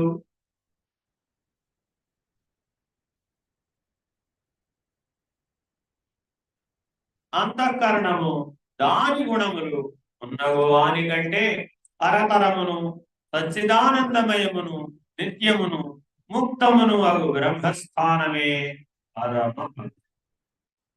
చిన్నప్పుడు పరమపద సోపాన పటం ఆడారా? ఆడలేదా? వైకుంఠపాళి ఒకట్లో మొదలు పెడతాం. మళ్ళా చివర 1108వ స్థానం పరమపదం. 107 దగ్గర ఏముంటుంది? పెద్ద బాగుంటుంది. మెలా ఉంటుంది అంతే. ఆ పెద్ద భావం ఏమిటి? అపేక్ష. ఆ పెద్ద భావం ఏమిటండి? అపేక్ష. రెండైనా బాబు పరమపదం ఒకటేస్తాడు. 1106 దాకా పెడతాడండి కష్టపడి. ఆ నిచ్చిన, ఈ నిచ్చిన, ఆ నిచ్చిన, ఆ నిచ్చిన, కర్మ, భక్తి, జ్ఞానం, యోగం, తీర్థయాత్ర, గురువు గారు ఆశ్రమాలు, ఏవేవో నిచ్చెనలన్నీ ఎక్కుతూ 1106 దాకా వెళ్ళాడు. అక్కడ దాకా వెళ్ళి ఏమడిగాడు? 10,000 సంవత్సరాలు తపస్సు చేసిన కుంభకర్ణుడు ఏమడిగాడు? ఎంత అన్యాయమో చూడండి. వాడు 10,000 సంవత్సరాలు ఒక కోరిక నిలబెట్టుకున్నాడండి. నిర్దయ. మనమేమిటో మనమే గొప్పవాళ్ళం అనుకుంటాం. మన ఆయుర్దాయం ఎంత, మన కోరిక వయస్సు ఎంత, మనకున్న బలం ఎంత, అవునా కదా? గట్టిగా మీలో కోరిక ఎంతసేపు ఉంటుందండి? 1 సంవత్సరం ఉంటుందా? చెప్పలేదు. కొన్ని 2 ఏళ్ళు ఉంటుందా? తగ్గించమంటే పెంచుతారేమిటండి? 5 నిమిషాలకే మారిపోతుంది బాబు అంటాం. ఎందుకని మరి? మనలాంటి వాడు కాదు. వాడు ఏకంగా బ్రహ్మని నిర్దయ అనే వరం పొందడం కోసం 10,000 సంవత్సరాలు తపస్సు చేశాడు. ఎలాగో తెలుసా? కుంభకర్ణుడు తపస్సు చేసింది. అంత భారీకాయుడు, కొండంత శరీరం కలిగినటువంటి భారీకాయుడు ఒంటి కాలు మీద బొటను వేలు మీద నిలబడి తపస్సు చేశాడు. వృక్షాసనం కూడా కాదండి. అంటే వృక్షాసనం అంటే పాదం అంతా నేల మీద ఆనుస్తారు. ఈయన ఒట్టి బటన్ వేలు మీద నిలబడ్డాడండి. అంత భారీ కాయం బటన్ వేలు మీద నిలబెట్టి 10,000 సంవత్సరాలు తపస్సు చేశాడు. 10,000 సంవత్సరాలు మనసులో బ్రహ్మం తపస్సు చేస్తూ నిర్దయ నిర్దయ నిర్దయ నిర్దయ అనుకుంటూ తపస్సు చేశాడు. నిజంగా అంత తపస్వి, అంత ఆ ఆసురి లక్షణంతో నిజంగా నిర్దయ అనే వరాన్ని పొంది ఉంటే 84 లక్షల జీవరాశుల్ని మింగేయడానికి ఎంత టైం పడుతుంది ఆలోచించండి. అందుకని పరమాత్మ ఏం చేశాడు, ఇక నాలిక మడత పడేట్టు చేశాడు అనమాట. అంతే, నిర్దయ అని అడిగే బదులు నిర్ధర అని అడిగించాడు. తథాస్తు అన్నాడు ఆయన విడిపోయాడు. మనం కూడా అంతే అవుతాం. ఎవడైతే నిద్రావశుడై ఉంటాడో వాడు కుంభకర్ణుని వలె పనికిరాని జీవితాన్ని గడుపుతాడు. జ్ఞానికి నిద్ర తమోగుణం అంత ప్రమాదకారి. చాలా మంది అడుగుతుంటారు, అసలు నిద్రే పోదండి ఆవిడ, జీవితం ఏమైపోతుందో ఆవిడది. నిద్రపోకపోతే జీవితం పాడైపోతుందా పాడవుదా? పాడవుతుంది, నో డౌట్. ఎందుకని బ్రెయిన్ లో టాక్సిన్స్ అన్ని రిలీవ్ అయిపోయేది నిద్ర వలనండి. నిద్ర పోకపోతే ఈ టాక్సిన్స్ మనం ఎన్ని ఆలోచనలు చేస్తే అన్ని టాక్సిన్స్ డెవలప్ అవుతాయి. అర్థమైనా? నిద్ర పోకూడదని ప్రయత్నించకూడదు. నిద్ర రాని స్థితిలో నువ్వు జీవించడం నేర్చు. నిద్ర దేని వల్ల వస్తుందయ్యా అంటే బ్రెయిన్ లో టాక్సిన్స్ డెవలప్ అవడం వల్ల నిద్ర వస్తుంది. అప్పుడే ఆ టాక్సిన్స్ రిలీవ్ అవుతాయి, లేకపోతే అవ్వవు. అసలు బ్రెయిన్ లో టాక్సిన్ ఎందుకు రిలీవ్ అవుతున్నాయి? అపేక్ష, ఆలోచన వల్ల కాదు, అపేక్ష, చింత వల్ల. మీ మెలకు అంతా చింతాక్రాంతమైన జీవితం జీవించడం వలన మీరు చెప్పలేనన్ని విష పదార్థాలు మీ బ్రెయిన్ లో రిలీజ్ అవుతాయి. ఆ టైంకి నిద్ర పోలేదు అనుకోండి, ఇంకా వాడి తల బద్దలు అయిపోతుంది. చూసుకోండి, కావాల్సి వస్తుంది.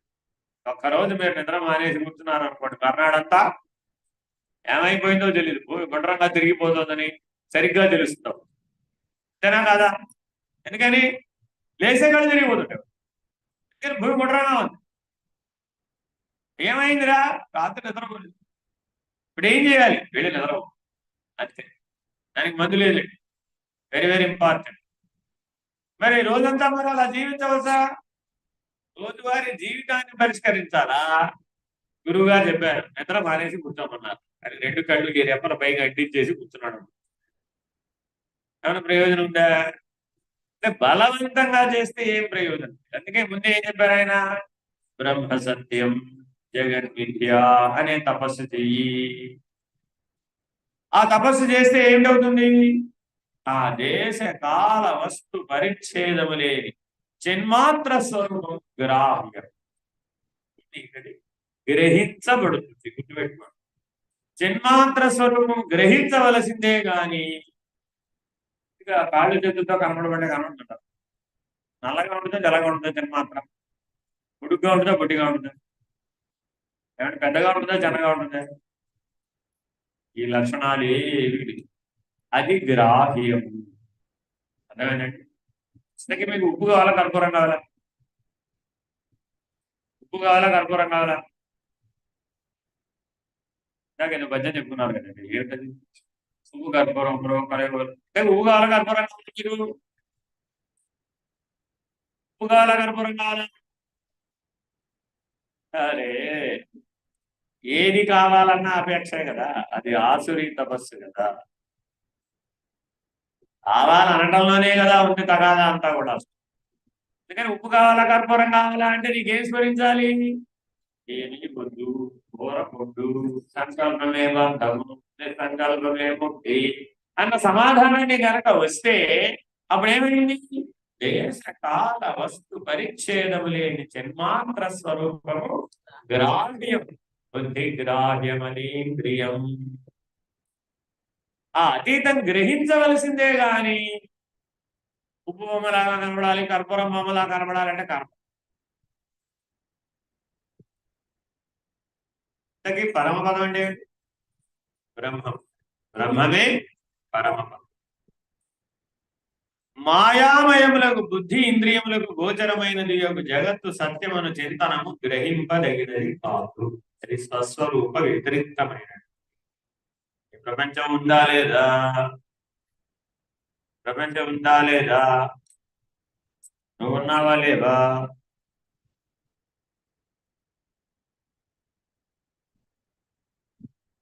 ఉన్నావా లేవా?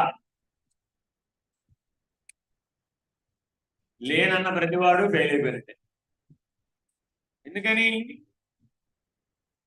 అది బ్రహ్మం. నువ్వున్నావా లేదా అంటే ఆన్సర్ ఏం చెప్పాలి? ఉన్నది బ్రహ్మం అని గ్రహించిన వాడే చెప్తాడు. లేకపోతే ప్రశ్న ఎక్కడ అడిగాడు? ఉండడం నువ్వు లేకపోవడం మధ్యలోనే కదా అడిగాడు. ఆప్షన్ ఏ ఆప్షన్ బినే అడుగుతున్నాడు కానీ సి గురించి చెప్పడం లేదు. అయినా సి నీకు స్ఫురించాలి. ఏ బీల మధ్యలో ఆగిపోవు. బ్రహ్మ సత్యం జగన్మిథ్యా సర్వవేదాంత సారమిదే, సర్వశాస్త్ర సారమిదే. ఇదే తపస్సు. అది ఏ గ్రహింపదగినది. దానికి వ్యతిరిక్తమైనదంతా గ్రహింప తగనిది, గుర్తించ తగనిది. అర్థమైందా? ఇది అగ్రాహ్యం అంటే తీసుకోకూడదు. ప్రాపంచిక విషయముల పరిత్యజించి నిర్మముడు నిరహంకారుడు. నిర్మముడు అంటే నిర్మమో నిరహంకార సుఖ దుఃఖ సమక్షమీ. ఎవరండి ఆయన?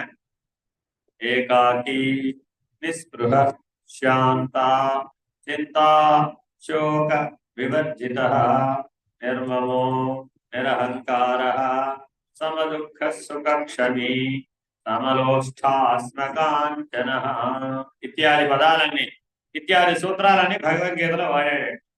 ఇవన్నీ ఒకటి గురించి వాడాడు. ఎవరి గురించి? బ్రహ్మం, పరమపదం. సిద్ధప్రజ్ఞుడు అంటే బ్రాహ్మీభూత స్థితిలో ఉన్నవాడు ఎవడో వాడే. ఉన్నది బ్రహ్మం అనే నిర్ణయమైన వాడెవడో వాడు ఇలా ఉంటాడట. నిర్మమో నిరహంకార. అర్థమైందండి? మీ వాటర్ బాటిల్ ఎక్కడ పెట్టారు? ఇంతకింత మీ వాటర్ బాటిల్ ఎక్కడ పెట్టారు? ఇందాక నా పక్కన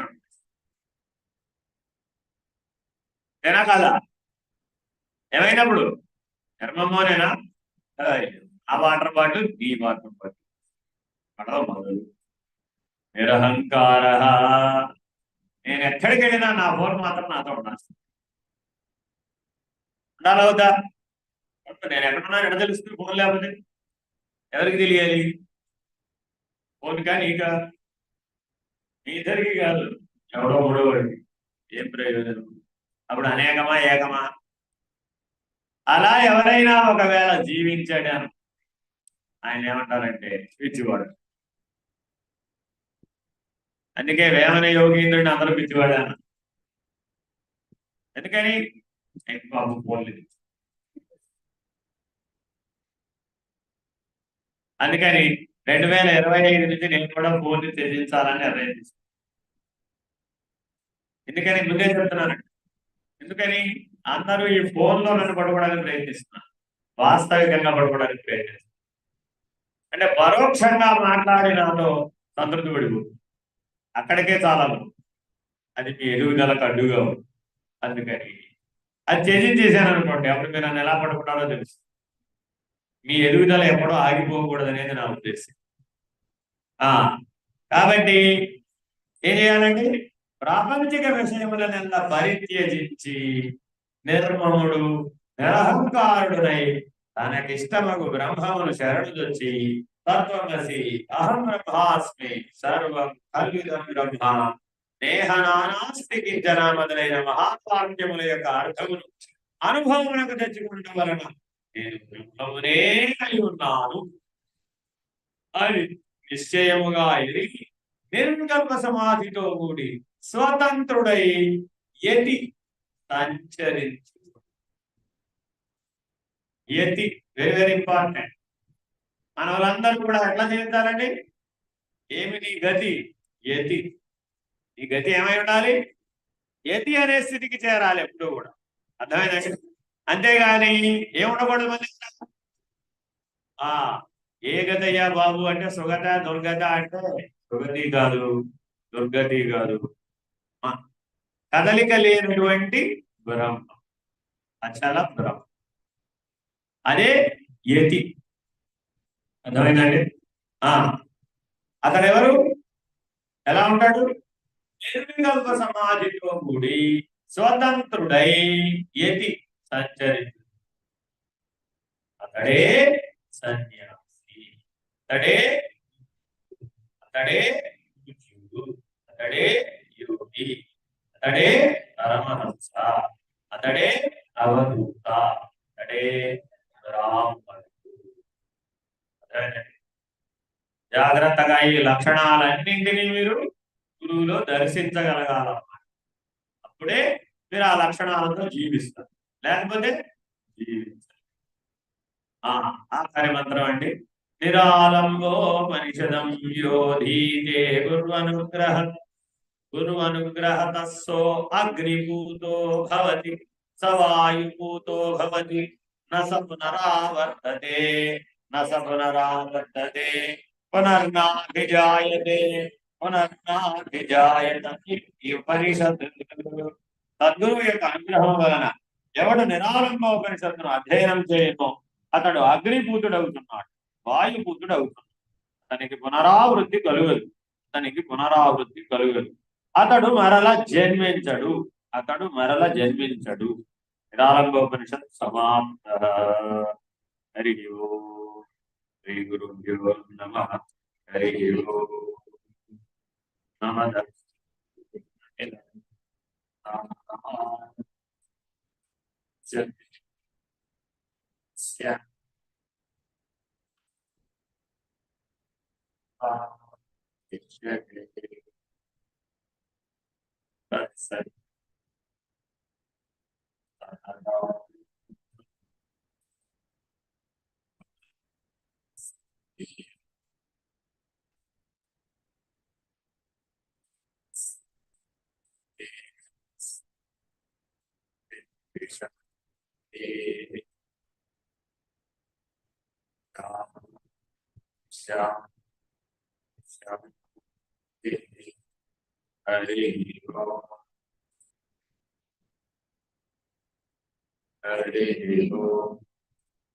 నారాయణ.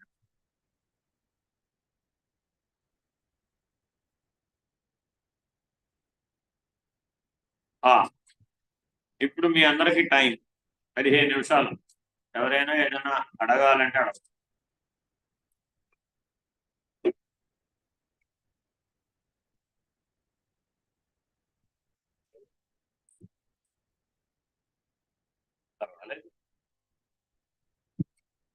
ఎవరు ఏమడగ,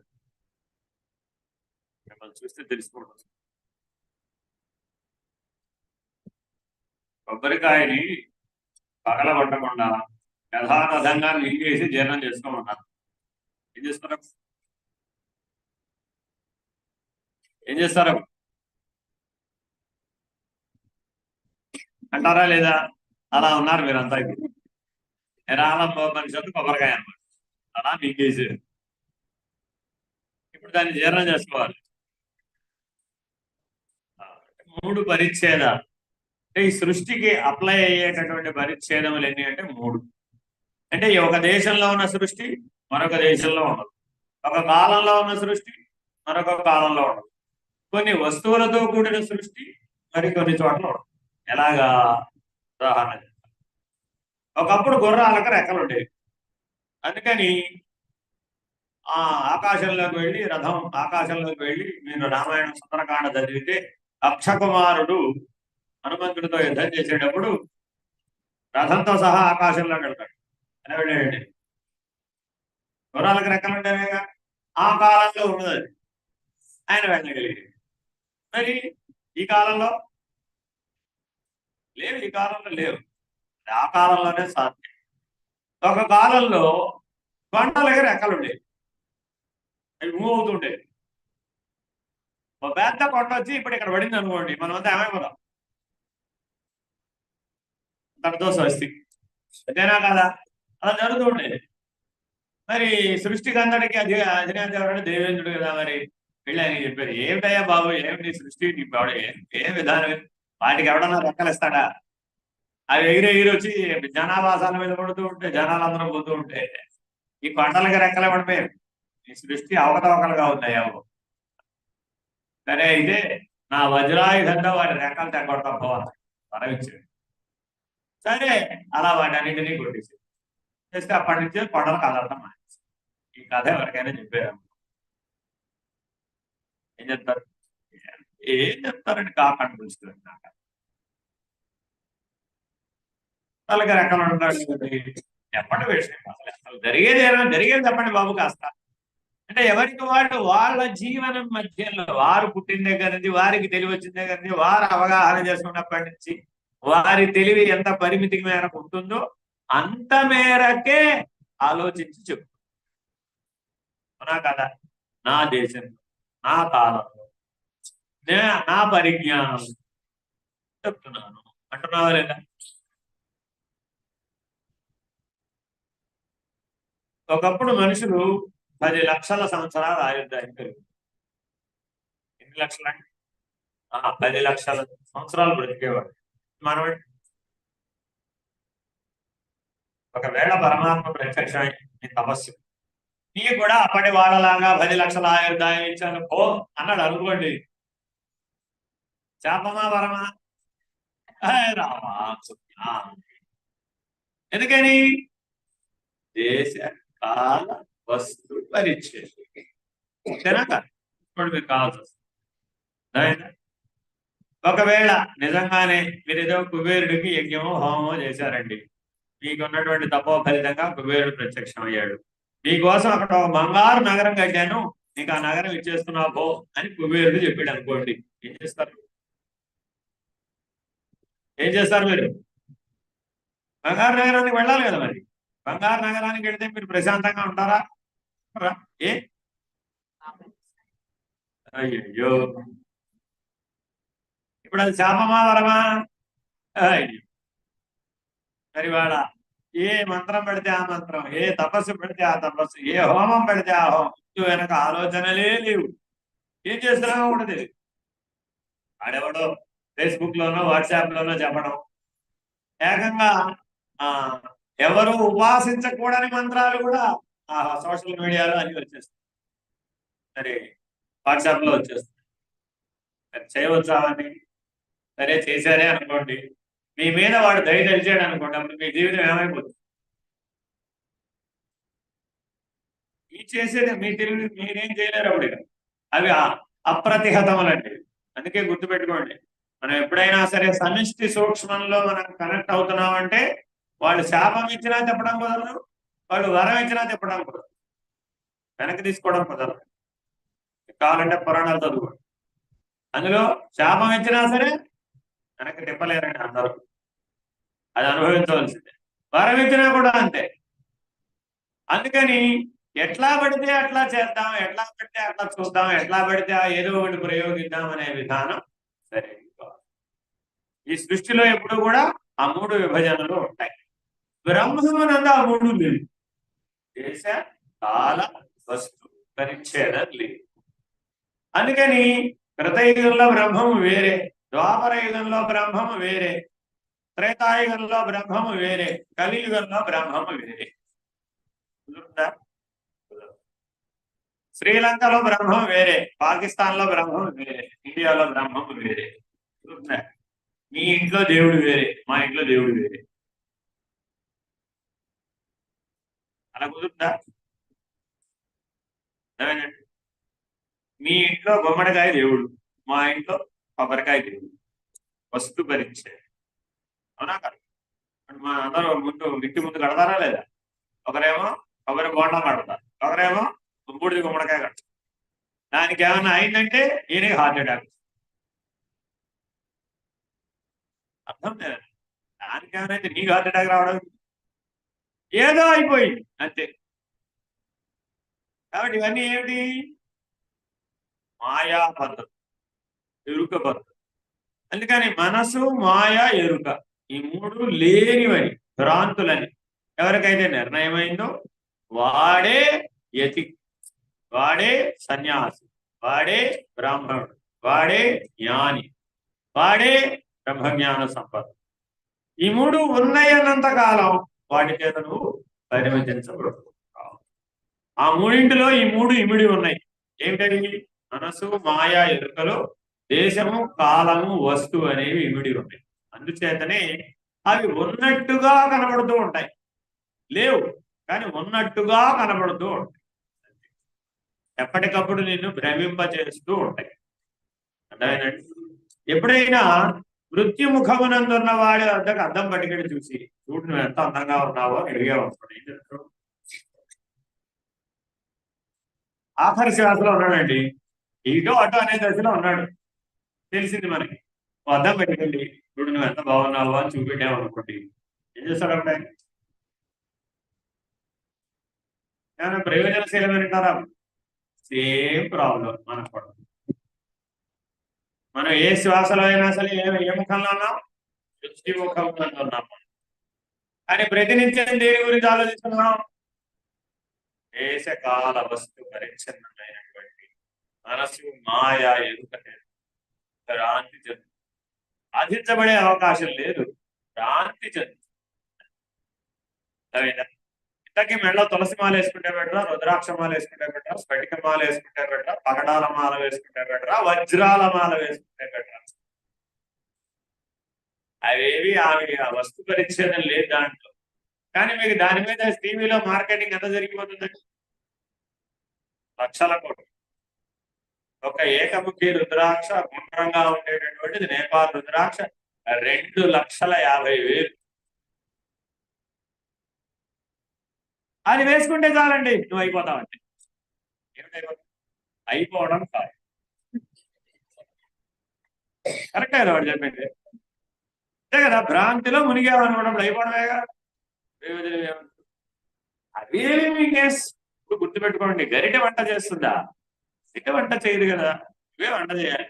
గరిటెను ఉపయోగించి ఈ పనిముట్టుగా ఉపయోగపడుతుంది. జపాన్ని సామర్థ్యంగా నువ్వు చేయడానికి అది ఉపమాయం, ఉపకరణం. అది కరమాల మీద దానికంటే బెటర్ ఏంటంటే కరమాల. అందరూ మన వాళ్ళు జపం చేస్తున్నారు, జపమాలతోనే చేయక్కర్లే, కరమాలతో కూడా చేయొచ్చు. ఏకం ద్వి త్రీణి చత్వారి పంచ షట్ సప్త అష్ట నవ దశ అయిపోయింది. లెక్క తేలకపోవడమే, ఉంగరం వేలు నుంచి లెక్కేసుకోవాలన్నాడు. ఏకం ద్వే త్రీణి చత్వారి పంచ షట్ సప్త అష్ట నవ దశ, ఇట్లా రావాలి. ఏకం ద్వే త్రీణి చత్వారి పంచ షట్ సప్త అష్ట నవ దశ. లెక్క తెలియకపోవడంలే. ఇప్పుడు పెద్ద పూస కోసం ఎదురు చూసే గొడవ తప్పిపోయింది కదా, అది వస్తే జపం అయిపోయినట్టే. ఈ జపం ఎప్పటికీ అవ్వదు, అవుతుందా? కానీ ఎప్పుడు తిరిగిపోతూనే ఉంటుంది ఇట్లా, జనా కాదా?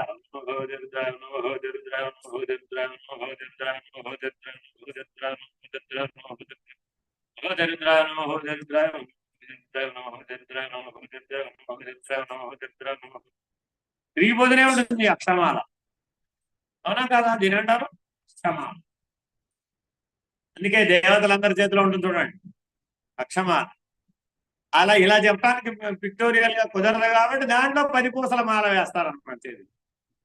సరస్వతి చేతిలో అక్షమాల, మాతంగి చేతిలో అక్షమాల, విద్యాస్వరూపాలు అన్నింటి చేతిలో, బ్రహ్మగారి చేతిలో అక్షమాల, ఆ నుంచి క్ష వరకు ఉన్న అక్షరముల మాల అక్షమాల. అందుకని మాతృకాస్తవం అనే పేరు మీద ఒక మంత్రరాజం ఉందండి. అం ఆం ఇం ఈ ఉం ఊ రుం రు డుం డు ఎం ఏం ఐ ఉం ఓం ఔ అం అహ కం హం గం ఘం ఇలా క్షం దాకా. మళ్ళా రివర్స్ వ్యత్యస్తం అంటారు అన్నమాట. మళ్ళా క్షం నుంచి అం వరకు ప్రాక్టీస్ చేసుకోండి. ఒకవేళ కనుక మీకు జపం మీద దృష్టి ఉంటే దీన్ని మాతృకావరణం అంటారు. నేను ఈ మాతృకావరణంతో అనుసంధానం చేస్తాను. ఇదే ఉత్తమమైన మంత్రం, అమ్మవారికైనా అయ్యవారికైనా ఇద్దరికి పనికొస్తుంది. ఎందుకని ఇద్దరు అక్షర స్వరూపాలే కదా. ఇలా ఉంటాయి అన్నమాట.